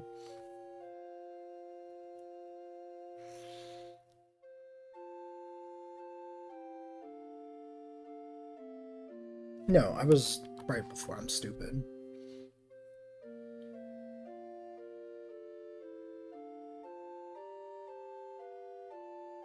Yeah. I second guess myself. That's the trick, right? Never second guess yourself, and then your math is always correct. It's when you start overthinking it that you fuck everything up.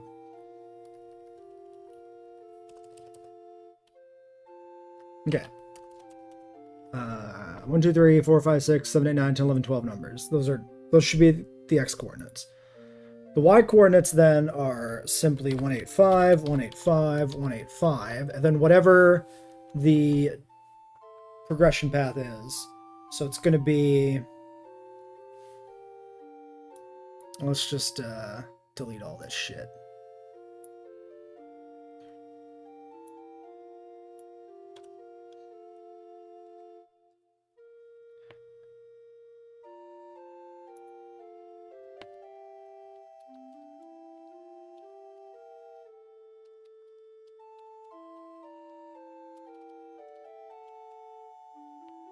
And the entries from these arrays. 185, and then it shifts down by some other amount.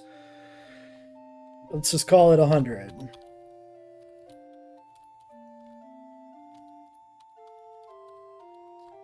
It's not going to be 100, but that's where we'll start.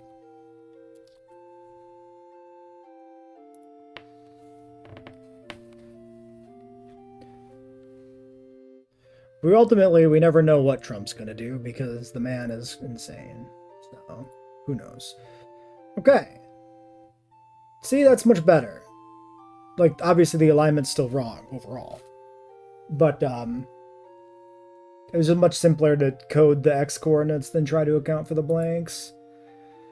It does mean it doesn't scale, but it doesn't matter here.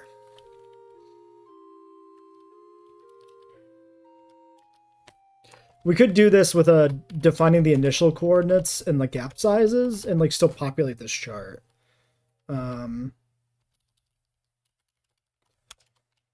Actually, like you could just define this as 3 variables: start position, and then your gap sizes, right? Because you do like this.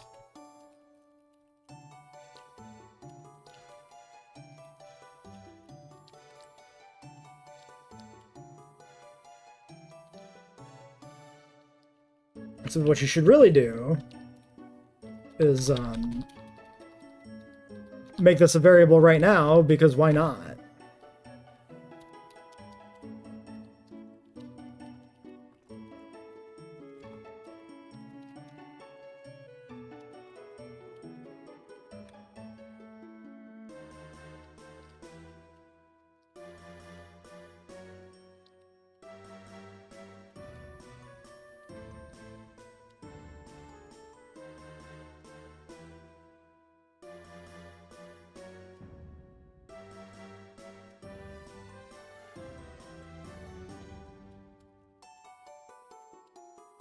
There, now we're like part of the way along having like a real scalable version of this, with very little effort.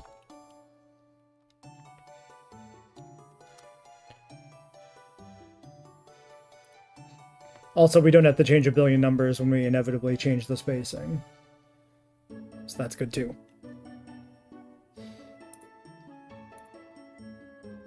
Alright, 50 is not enough. Maybe 65?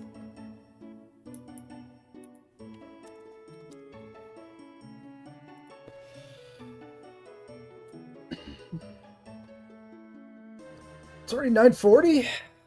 I guess I got a little bit of a late start. I mean, I always get like a little bit of a late start here, right? Okay, so that's pretty good, but slightly too far, eventually. So if we set this to be like 60 fucking 2 or something, it's probably good. Okay, so then we gotta go to here. Now these are being initialized. Visible, which is not what we want. These initialize invisible, and then when we win or lose, this should be updated. So that is coming out of here.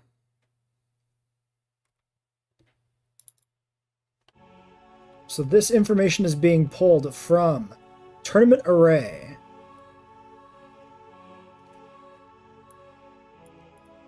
And this needs to be updated now. Now, how do we update this properly? How do we do this right? I don't think we've even started doing this, right? I guess the victory screen remembers what happened. So we could do it on the victory screen. Here.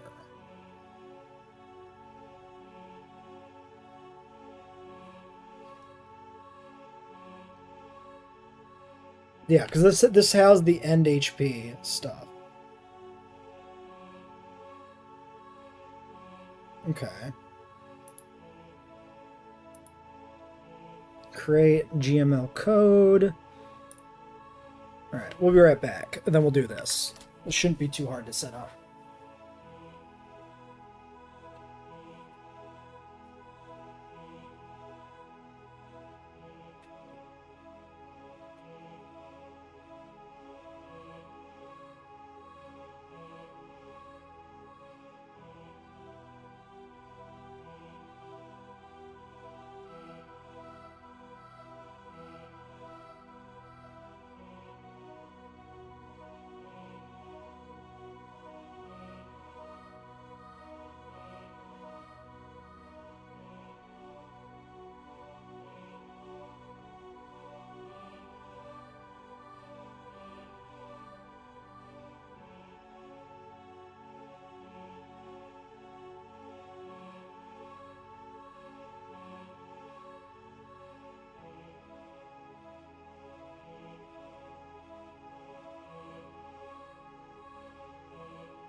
Okay, so the question now becomes...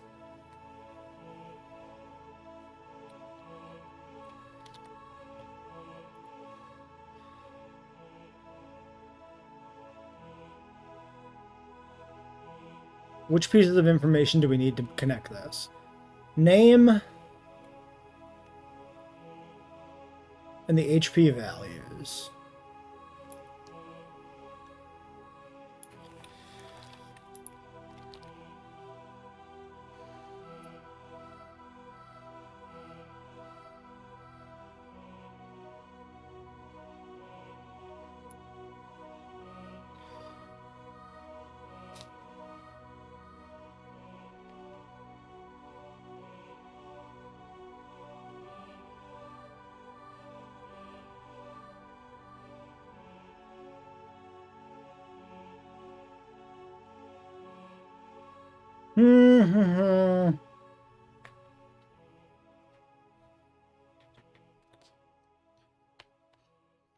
Okay. Let's copy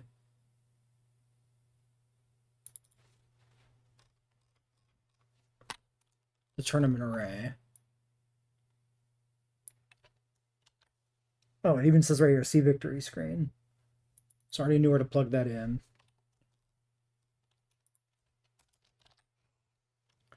So we want to do...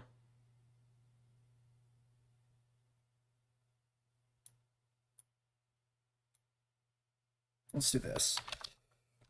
Character 1, global.pc name. Character 2, global.en name.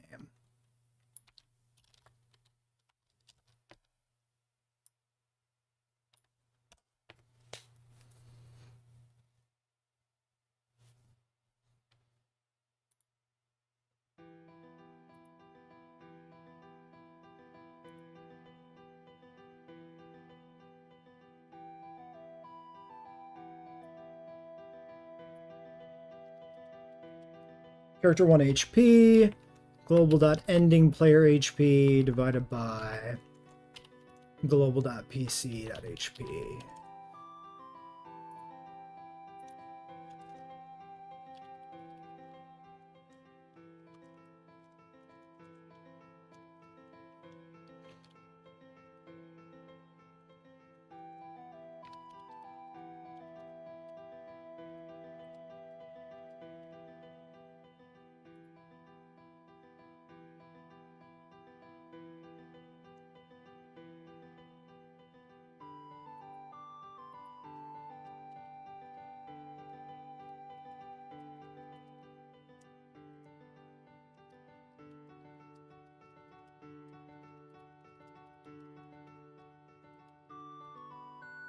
The character name corresponds to slot and tournament.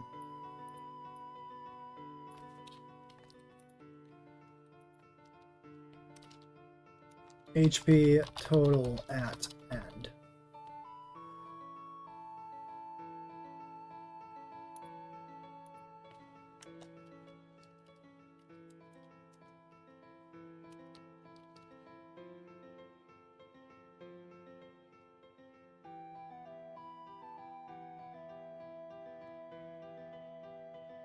Okay, so can we convert this to a percentage value? Like automatically. I mean, I can just print out the value.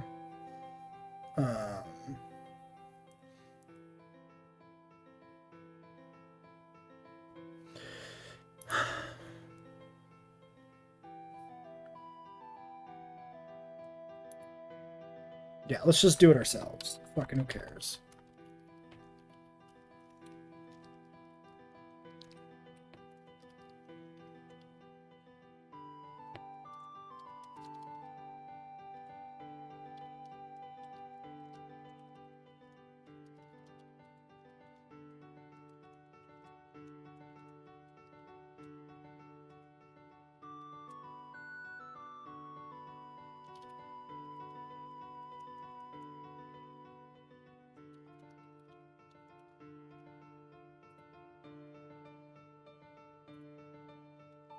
Victory text equals.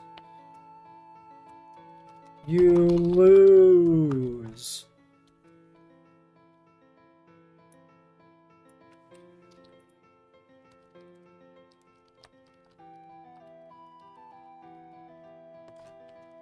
Character 1 HP is greater. You win. And if they're exactly equal, it's a tie, and we don't have anything to account for this.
Let's do this as a separate line.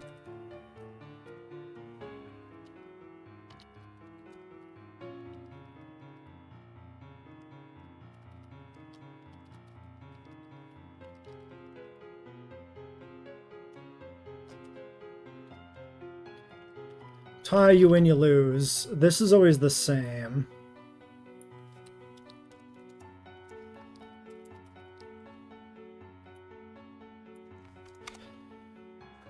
Character 1 HP versus character 2 HP.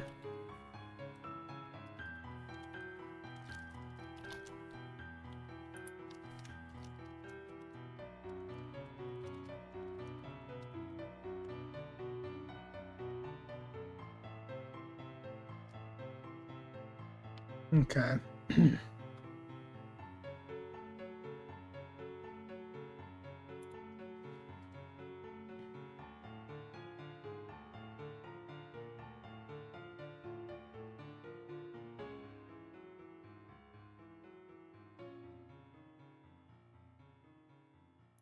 So I guess we do draw text at, I don't know, 600.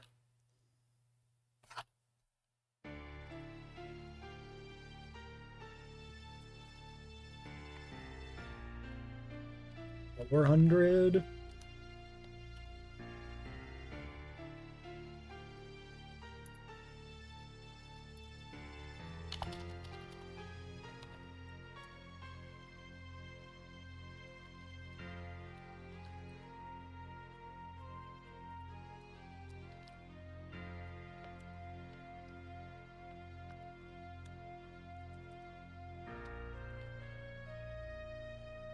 Okay, we'll do a 660.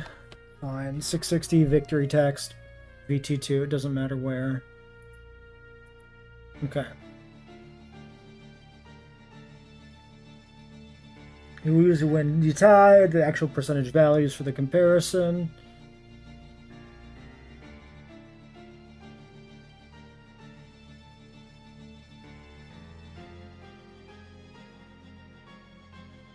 Twelve entries. Okay, so how do we do this? We're always entry 1.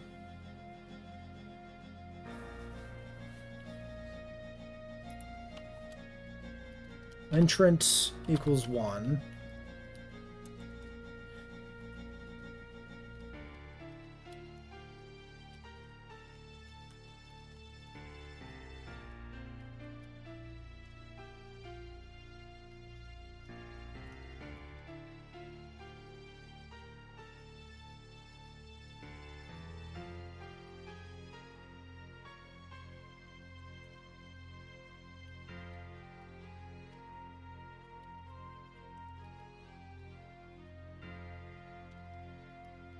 Morrison. Spike. 3. Okay, so entrant 1, 2, 3, and 4. So if we win,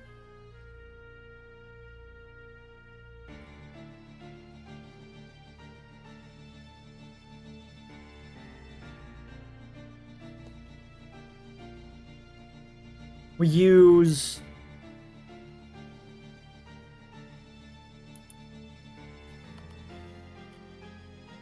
let's call this us entrant. Entrant 2, entrant 3, entrant 4. Yes. Because we're always 1. This is actually irrelevant, probably. Let's just do that. So if we win versus Lurk, Spike, and Morrison, then that specific check mark needs to be flipped green, which should be 1 or 2. I forgot the triple. Let's go to here. 1 if we win, 2 if we lost. 1 if we win, 2 if we lost. 1 if we win. 1 is win. 1 is win.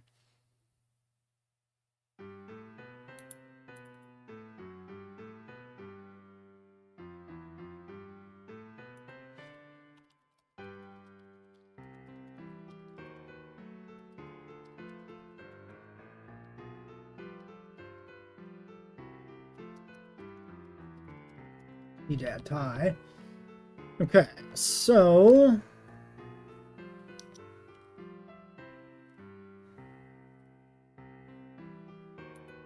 entrant 2. This is tournament slot for enemy. So if we win,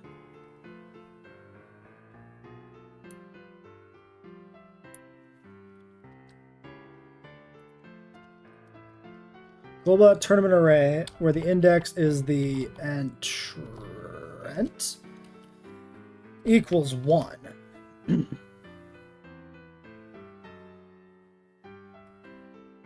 that'll be 2, 3, or 4 becomes 1. No. We want to do -1. Entrant -1. Entrance -2.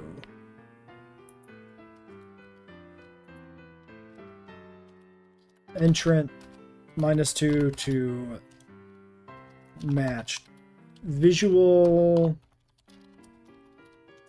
Entrant -2 to convert to index 0 instead of index 1 and account for blank in grid. Yes.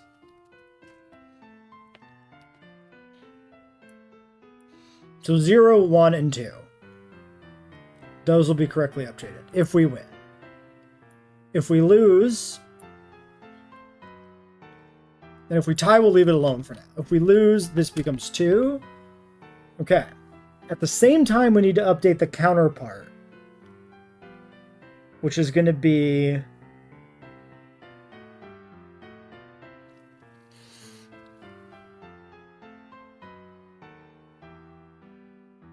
I might want these to be 0, 1, and 2. I think I do want these to be 0, 1, and 2. Entry 0, 1, entry 0, 0, 1, and 2. Okay. I think this is convoluted to put the minus.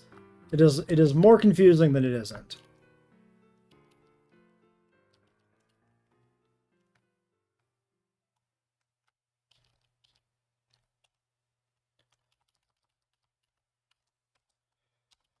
Our row is easy. Straight matches index.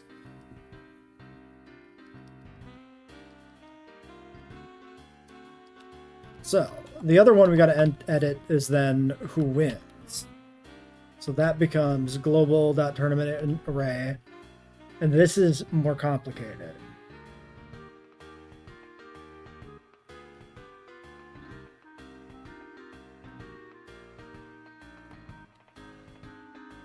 So how did this should be? This is marking victor.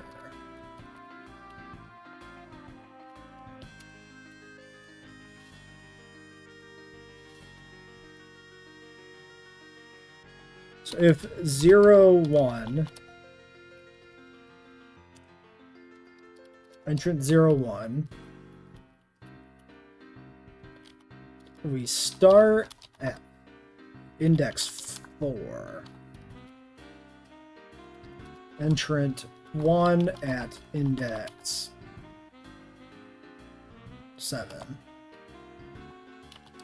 2 equals...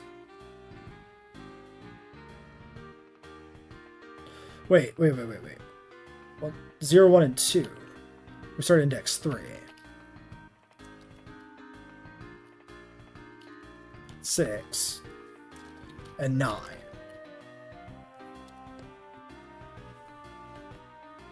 So this means we have to do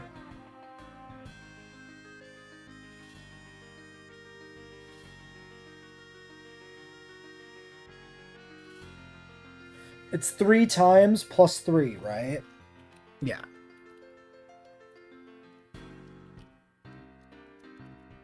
Three plus 3 times entrant. Right? So this is 3, or 3 times 1 plus 3 for 6, or 3 times 2 plus 3 for 9. So that gets us the correct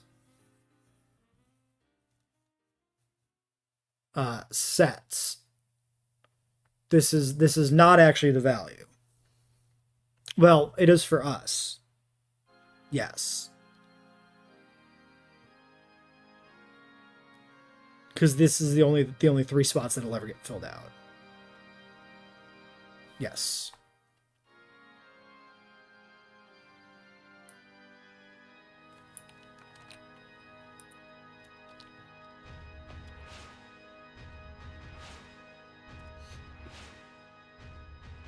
All right.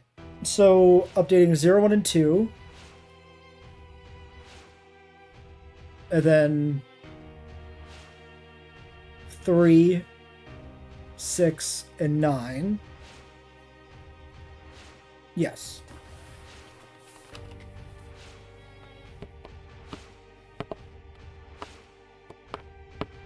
Now we gotta update the non-combatants.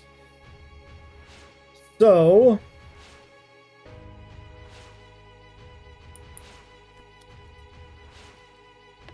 the other pairing... so 1 and 2.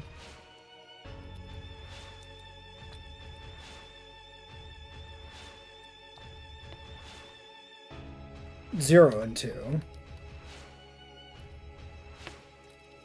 And 0 and 1.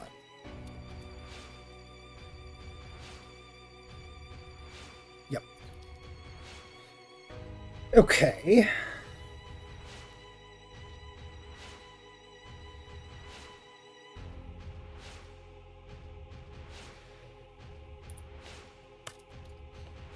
So now we need to determine the victor. It was a coin flip.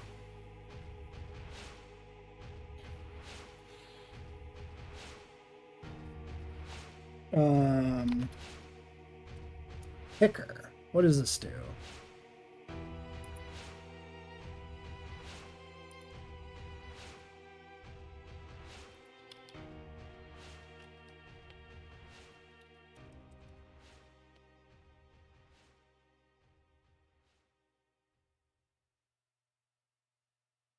This is my function? Did I make this? What is this?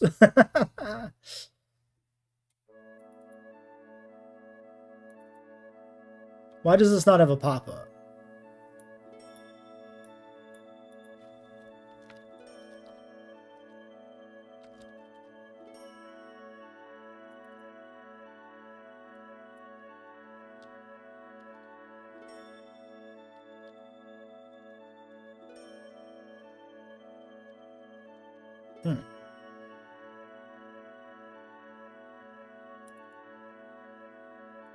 Well, I don't know what this does.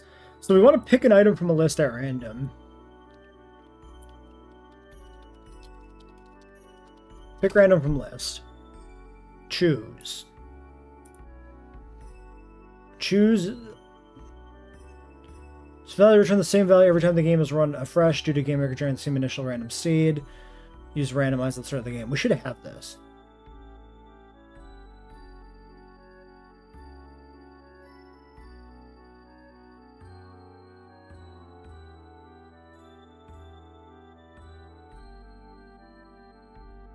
Okay. So this should simply be Victor 2 equals choose of other pairing.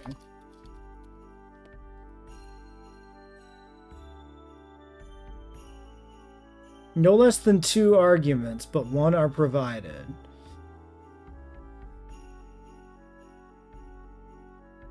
Huh.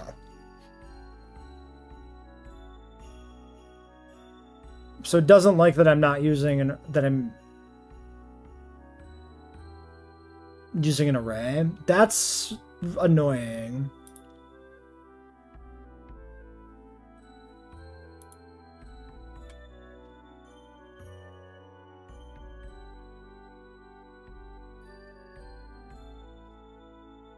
Okay, choose is actually like bad.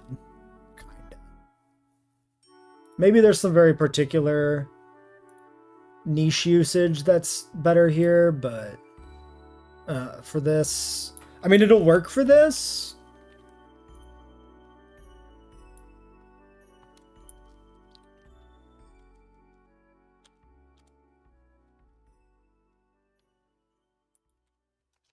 We just have to do it like this, which is kind of dumb.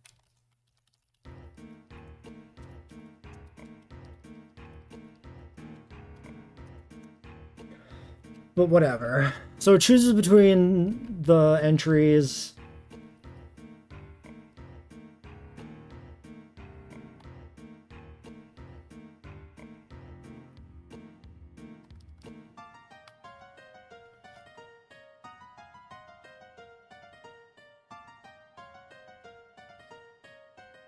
So the winner...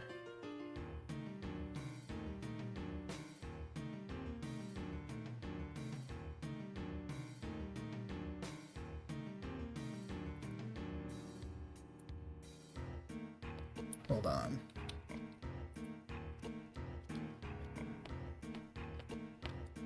Winner of other match you didn't see.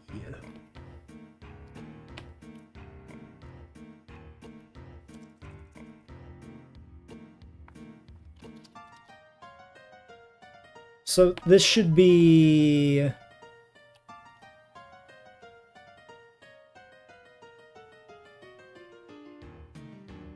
Wait, no.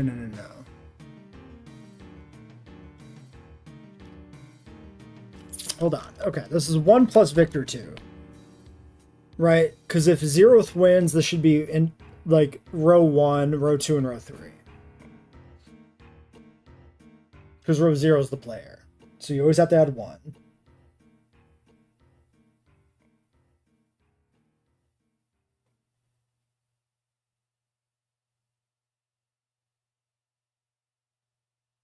Now we need to know what the opponent was.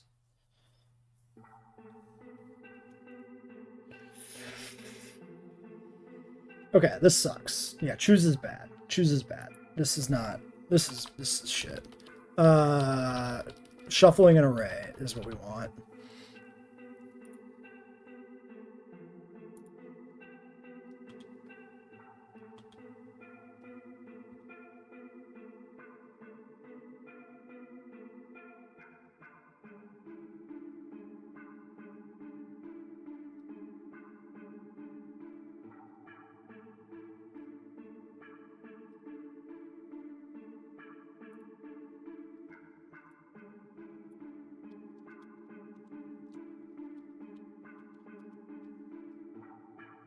Array underscore shuffle is the function.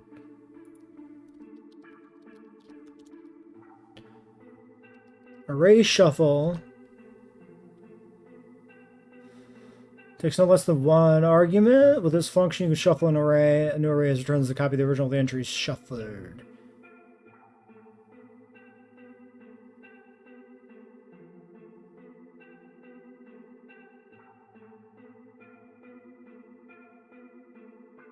Okay.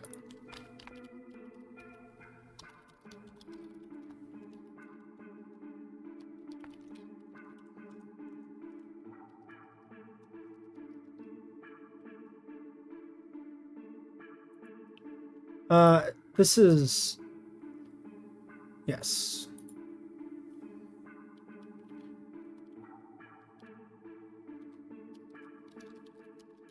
Pair outcome. Okay, so we've got pair outcome 0.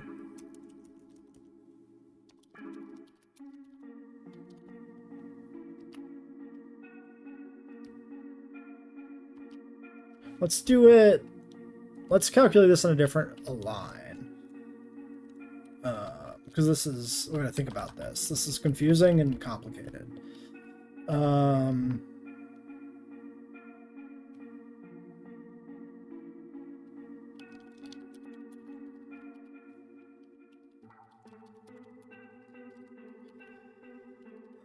So 1 plus the pair outcome. This is essentially our row.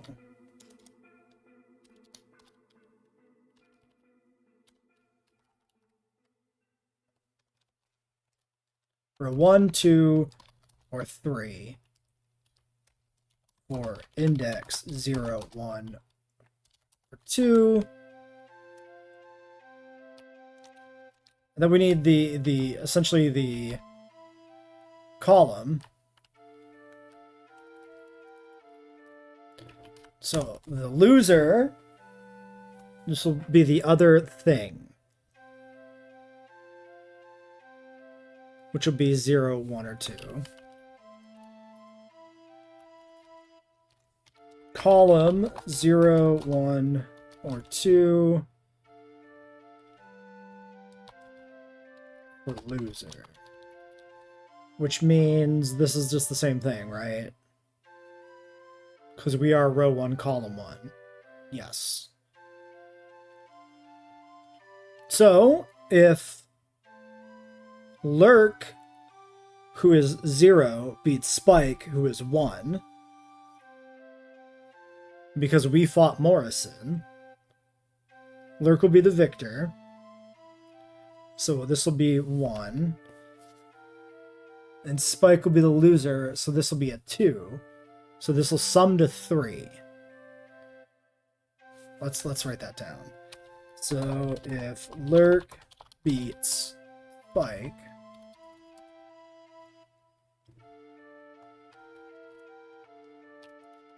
one, 2. Ardex 1 equals 1. Ardex 2 equals 2. 1 plus 0 and 1 plus 1.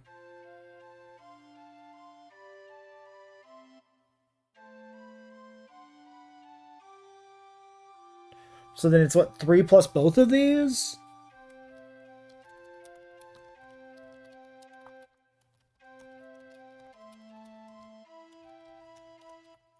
Because we take up the first 3 entries always. Oh, no, we take up the first 4. Wait a second.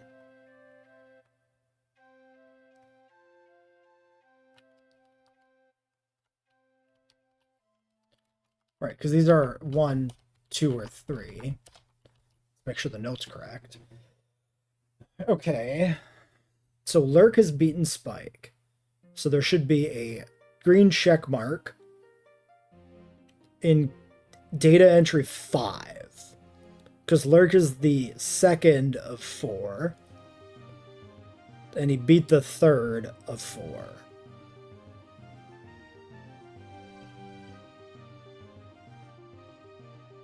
Is that right? So that's way too many things on this.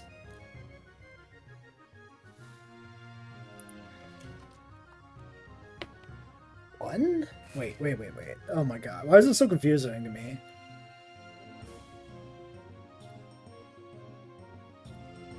One and 2.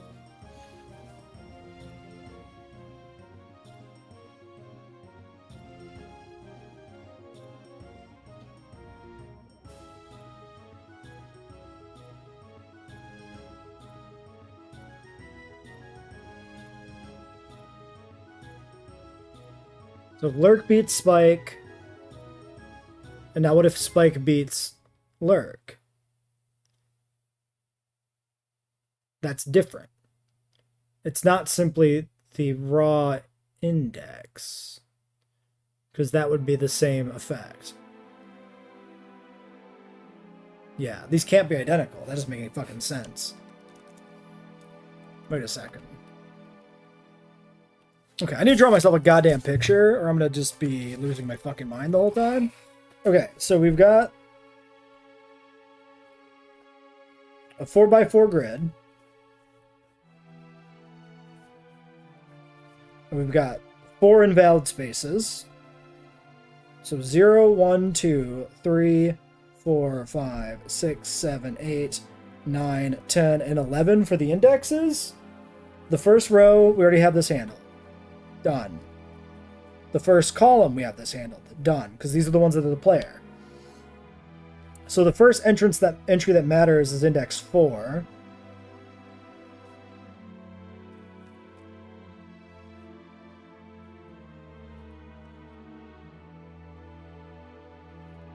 So if the baryonyx beats the iguanodon, yeah, that is entry 4.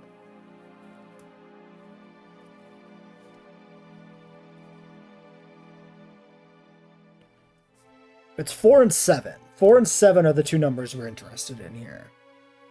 So if this plus 1 were the victor, and if iguanodon had won, that wouldn't be correct, right? So there needs to be a multiplicative effect here to think about this correctly.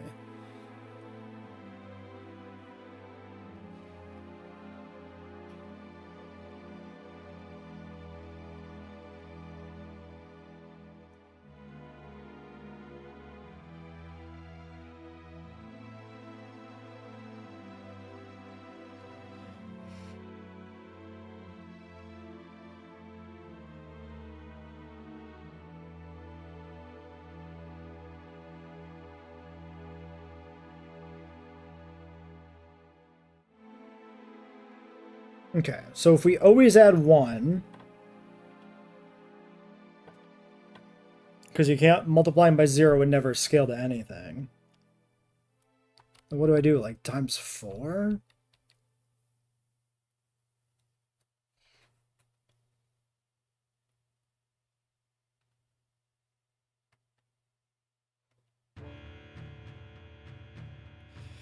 Let's think about this better. If it's the stego, it's 5. So the difference between the second index essentially should be 1.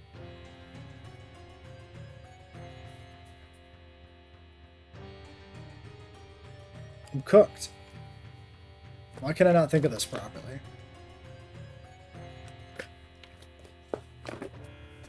Am I stupid?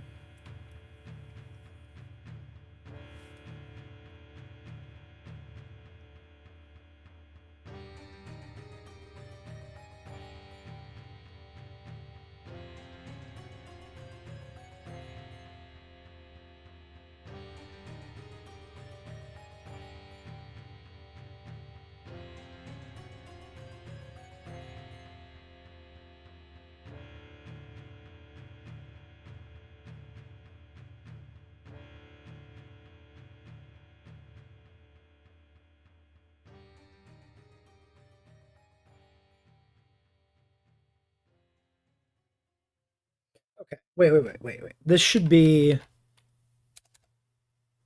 This is basically telling me to do +1 or +2.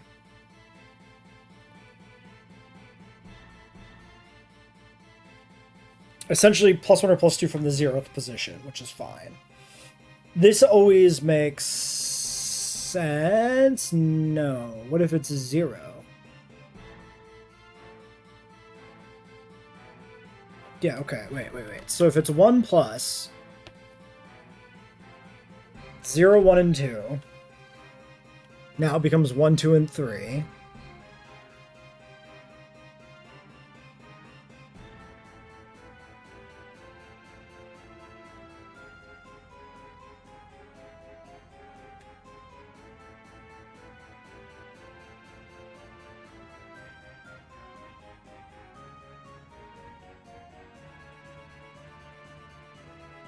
Okay.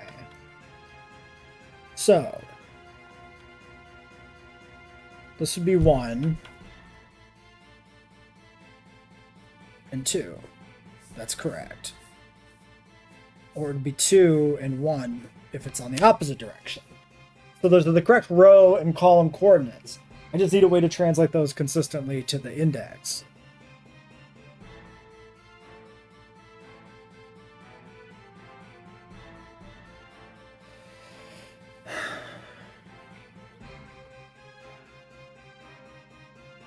So this is the correct way to think about it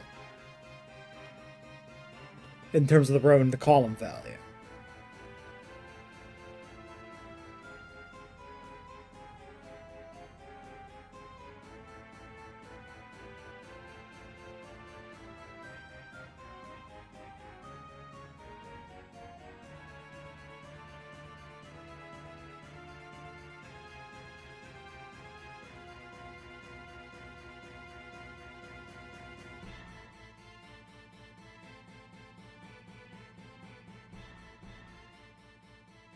So do I want to do...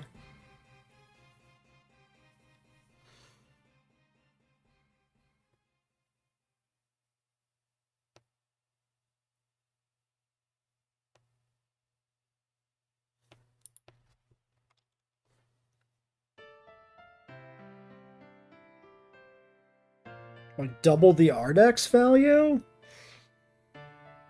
Ardex 1?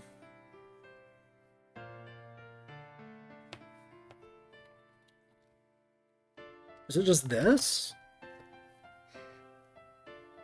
Because this will be 1 times 2 for 2 plus 2. And then if it's the other enemy, it'll be 2 plus 3 for 5. That's correct. And then if the 2 is the winner, here, we flip it around, right? So Spike beats Lurk. So this becomes 2.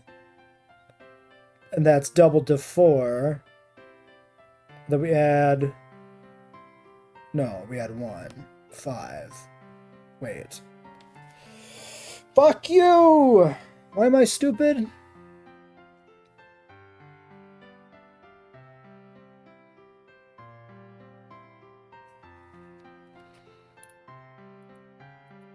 Let me just write it out. Fuck me.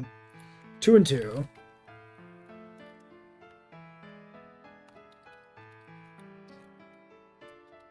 I'm cooked. So Spike beats Lurk. This would now be 4, and this would be 1. Right? It's because this is the flat value, which is less. This is more, and then doubled. That doesn't make any damn sense.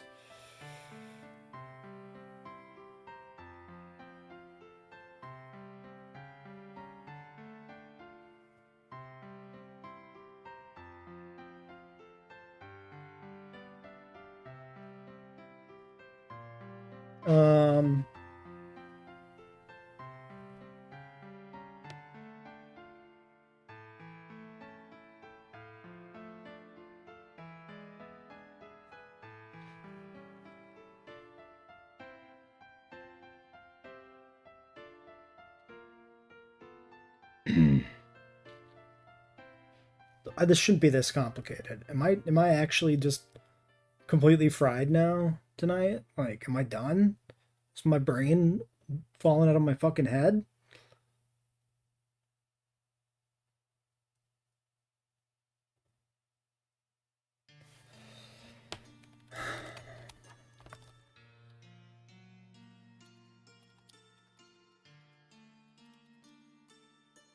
This should return 4.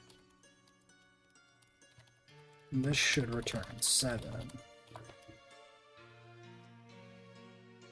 Or does this not ever work? Is there no consistent outcome to map these two? Surely.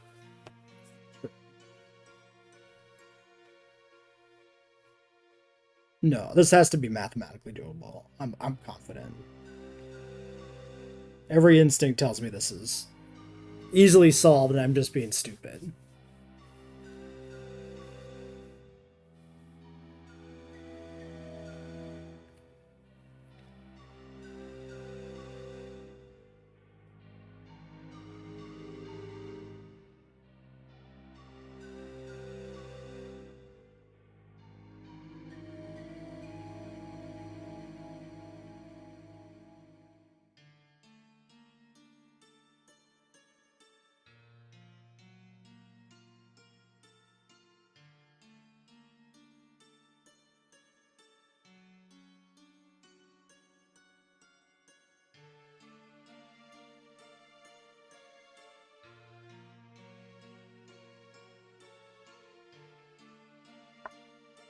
The outcomes we're looking for are 4, 5, 7, 8, and 10 and 11.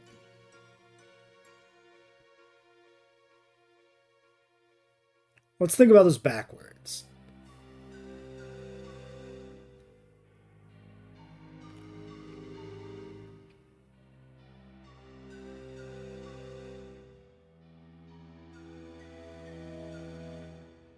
So yeah, here's the problem, right? This is never...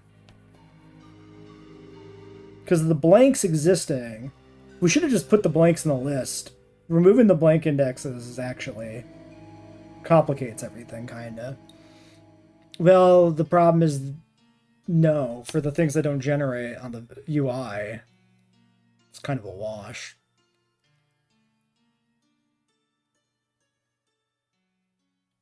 So this would be 0, 1, and 2.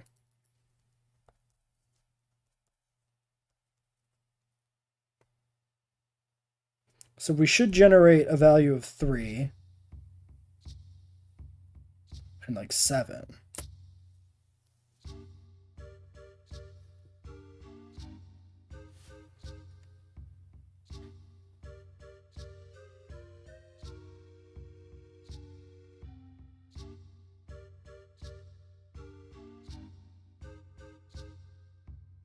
Wait.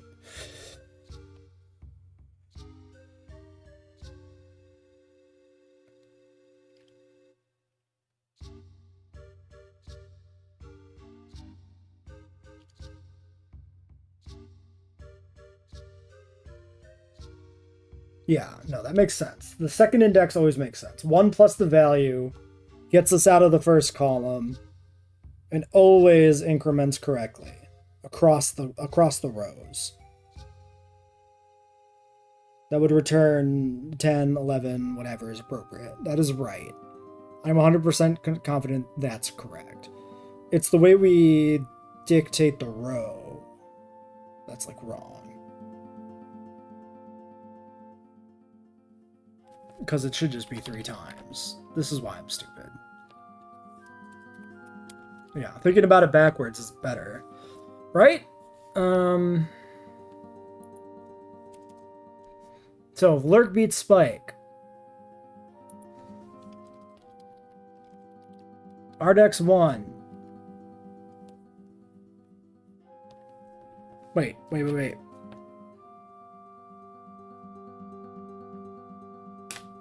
This should be 3 times 1 plus. Because we still have to adjust the index. Right?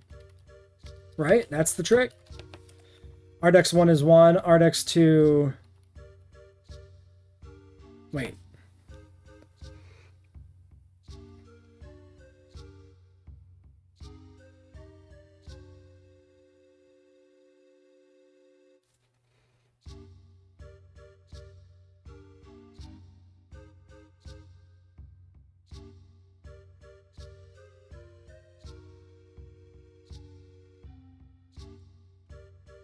Wait, what? This should be... Wait a second. So then I don't do this? Does this make any fucking sense?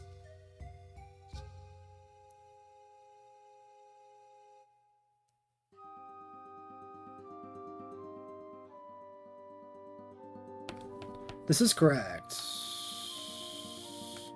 No, it's not. Wait, what the fuck?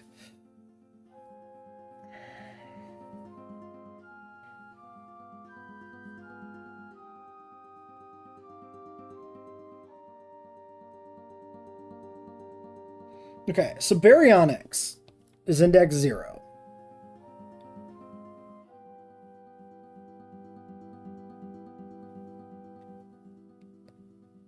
So this would return 3 for Ardex 1.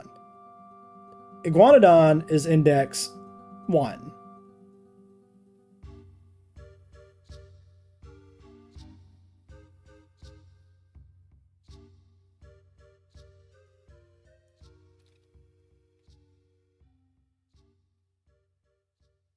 So that would be correct without the 1 plus.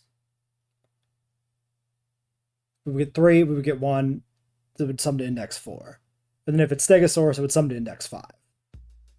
Because Stegosaurus is index value of 2. And then if the Iguanodon wins, 3 times 2 for 6. But then it's plus 0 for the baryonics entry.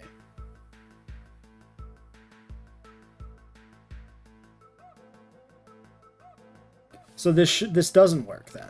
Why is this... What the fuck? Am I insane?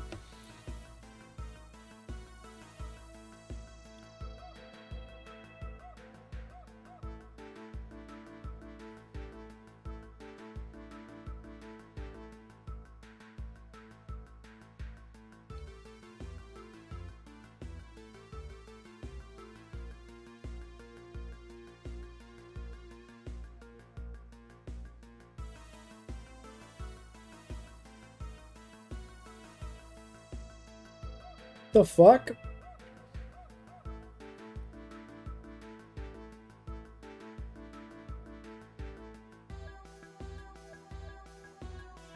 Why doesn't this make sense to me? What am I doing? I'm losing my goddamn fucking mind.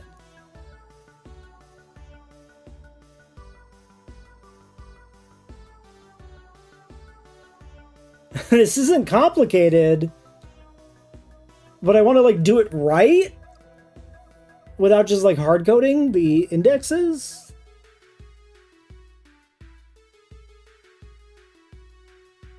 I think I'm just fried.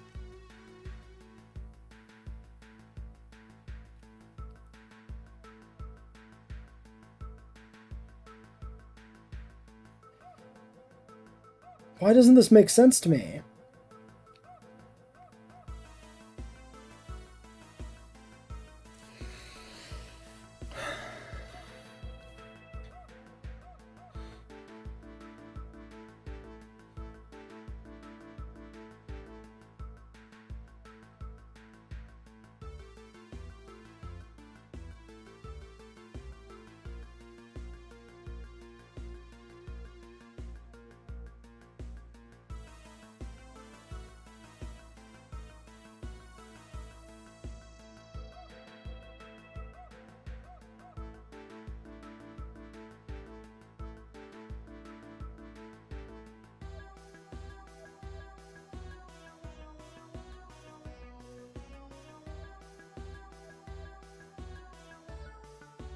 Okay, so let's think about this. Let's break it down. If the Baryonyx wins a fight,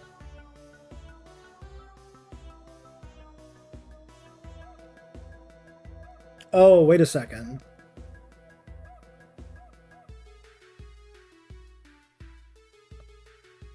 Here's the problem. I think I got this figured out, actually. I'm thinking about the wrong way. But, so if the Stegosaurus wins an outcome, that's 2, becomes 3, becomes 9. Yes. So we always have to increment it by 1. Always.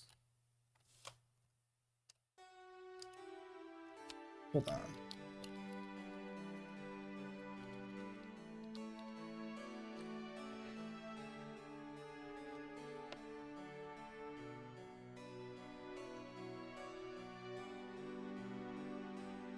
So yeah, we're adding, this is here.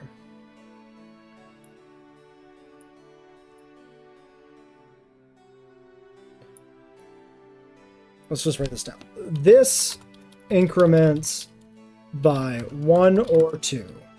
That's it. There's only 2 outcomes for that. It has to be 1 or 2, depending on which slot it is.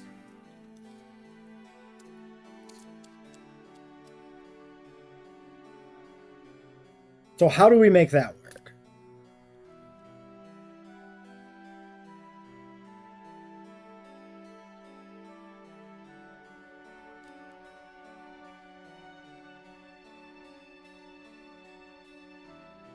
So it increments by 2 only when it's Stegosaurus. So that would be this.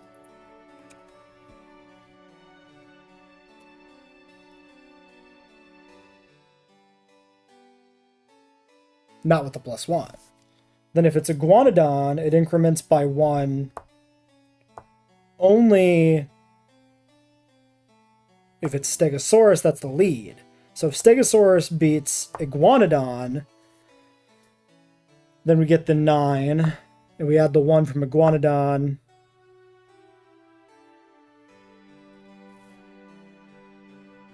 Wait. Yeah, because this always has to be 1. In that case, it's 2 from Iguanodon. So yeah, it's not this is why I got confused. It's not a consistent adjustment. Because of the empty spots on the bracket.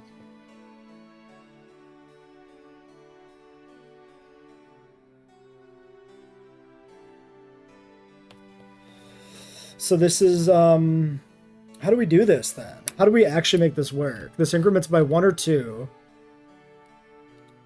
Depending on which column it is. And which column it is depends on which thing it is. So we could hard code this, sort of.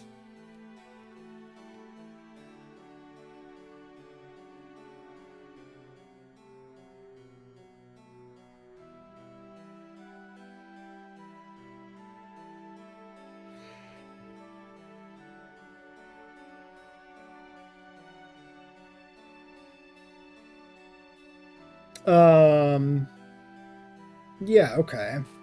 That's how we do this.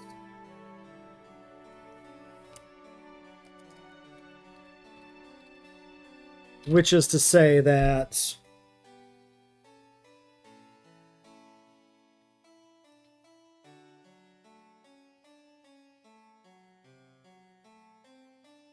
so the first part always works. The row is consistent.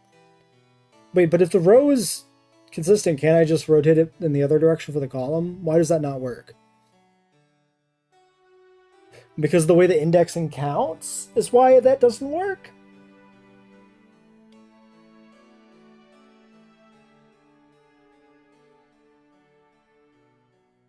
Yeah, because if we would have done this by columns, we'd run into the same problem, but for the rows instead of the columns. Yes. So it's...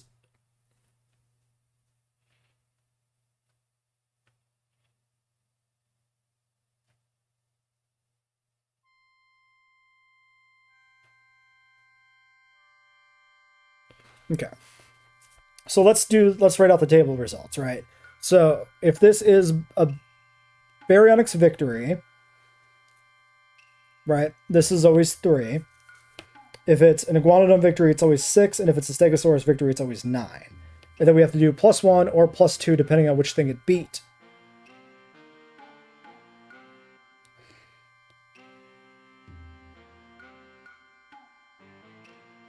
So a stego's always +2.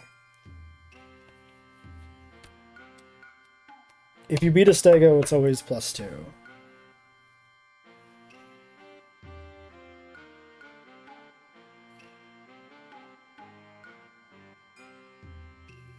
I'm just thinking if I can embed the calculation for the second part in here. If the character is Lurk.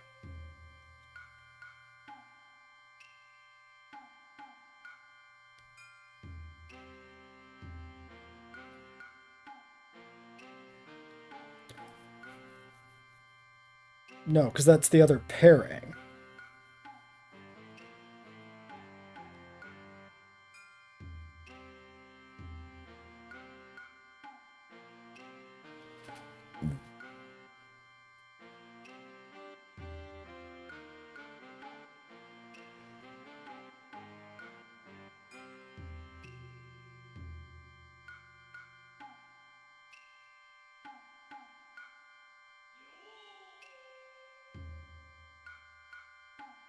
Wait, okay.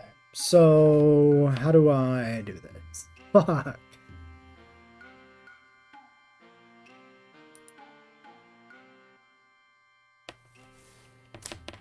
Assume it's 1 unless it's 2?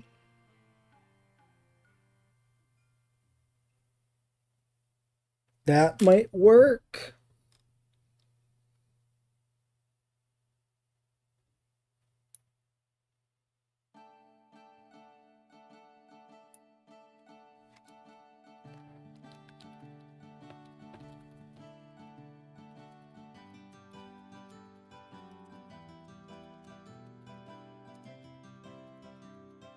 Okay, so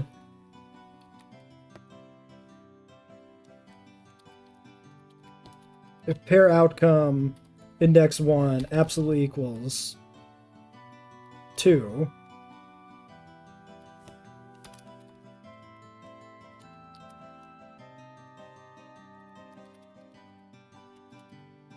rdex2 plus equals 1. So then we do rdex2 initializes at 1. So if it's stegosaurus, then it goes up. So this is not going to account for every condition, but this accounts for most of them, right? So 3 for a baryonyx victory, 4 if they fought a iguanodon, and then if they fight stegosaurus, this if check fires, this increments by 1. And then it's 5. So that works for baryonyx. For iguanodon, this is 6. This is 1. That's correct. 7 is the value. And if it's stegosaurus, this increments by an additional 1 to be 8. That's correct. And if this is stegosaurus itself, that's where this breaks. So this is 9, 10. And this is never going to be 2. So this is never going to be correct.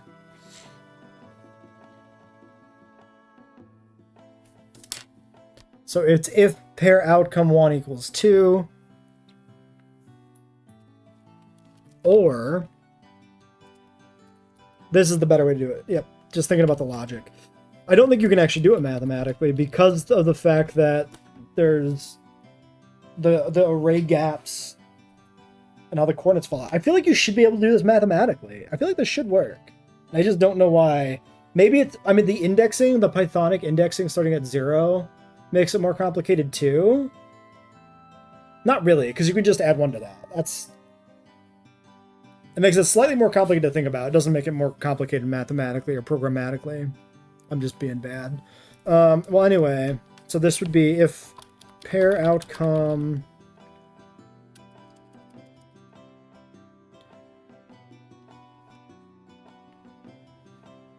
Shit, this is a complicated second check, though, because this has to be... Pair outcome 1... Absolute... Well, no, it's pair outcome 1 absolutely equals 1.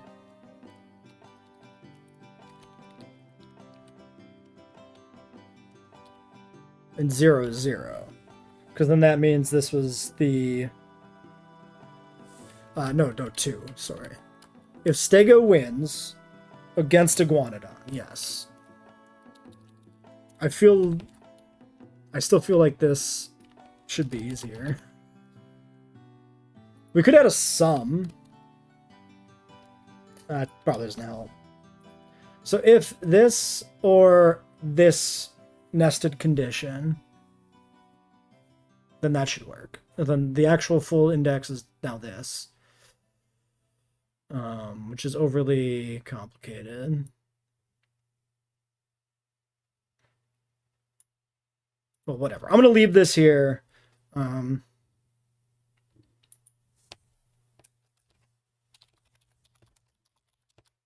This works. This doesn't scale either. That's a problem. That's actually a huge problem. This works but doesn't scale. Revisit when not stupid. Okay. Fuck me. That was just awful. So then this becomes 1. The winner of the match you didn't see becomes 1.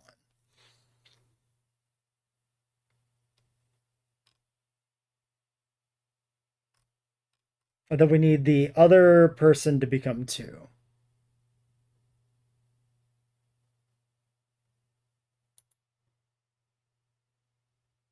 So if it's, so this is 4 versus 7,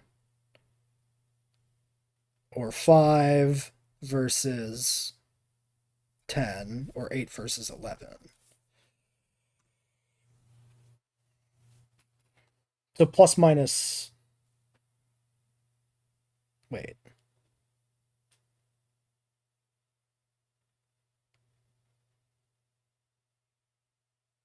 Yeah.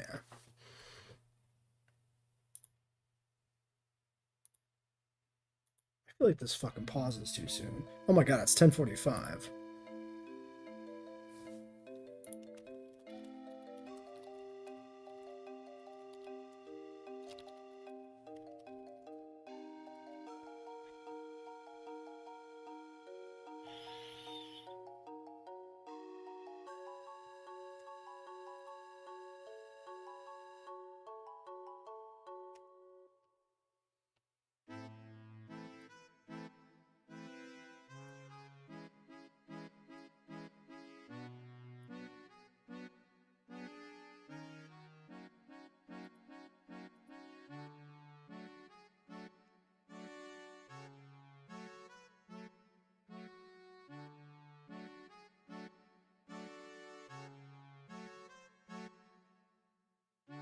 So if it is 4,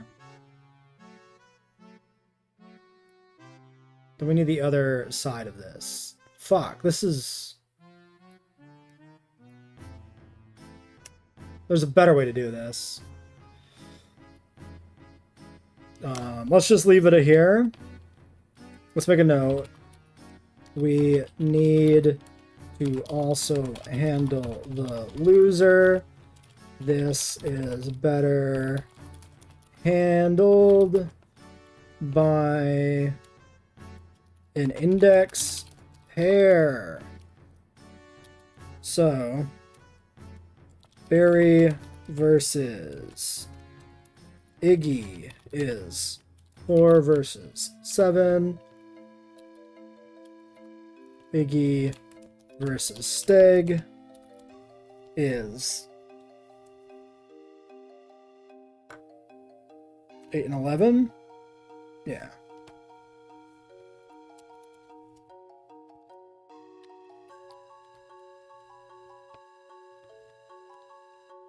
BVI is 5 and 10. Okay. All right. Yeah, we're gonna end stream here. I'll catch you later, Cryo. Thanks for coming by. When is the next stream? We will be doing probably a group test stream tomorrow night on Twitch only. Probably somewhere in World, testing that out. And then we'll do another game dev stream on Thursday, unless something comes up, but Thursday is the plan for another one of these. So that's the schedule. And then Jurassic World Evolution 3 on Saturday like usual.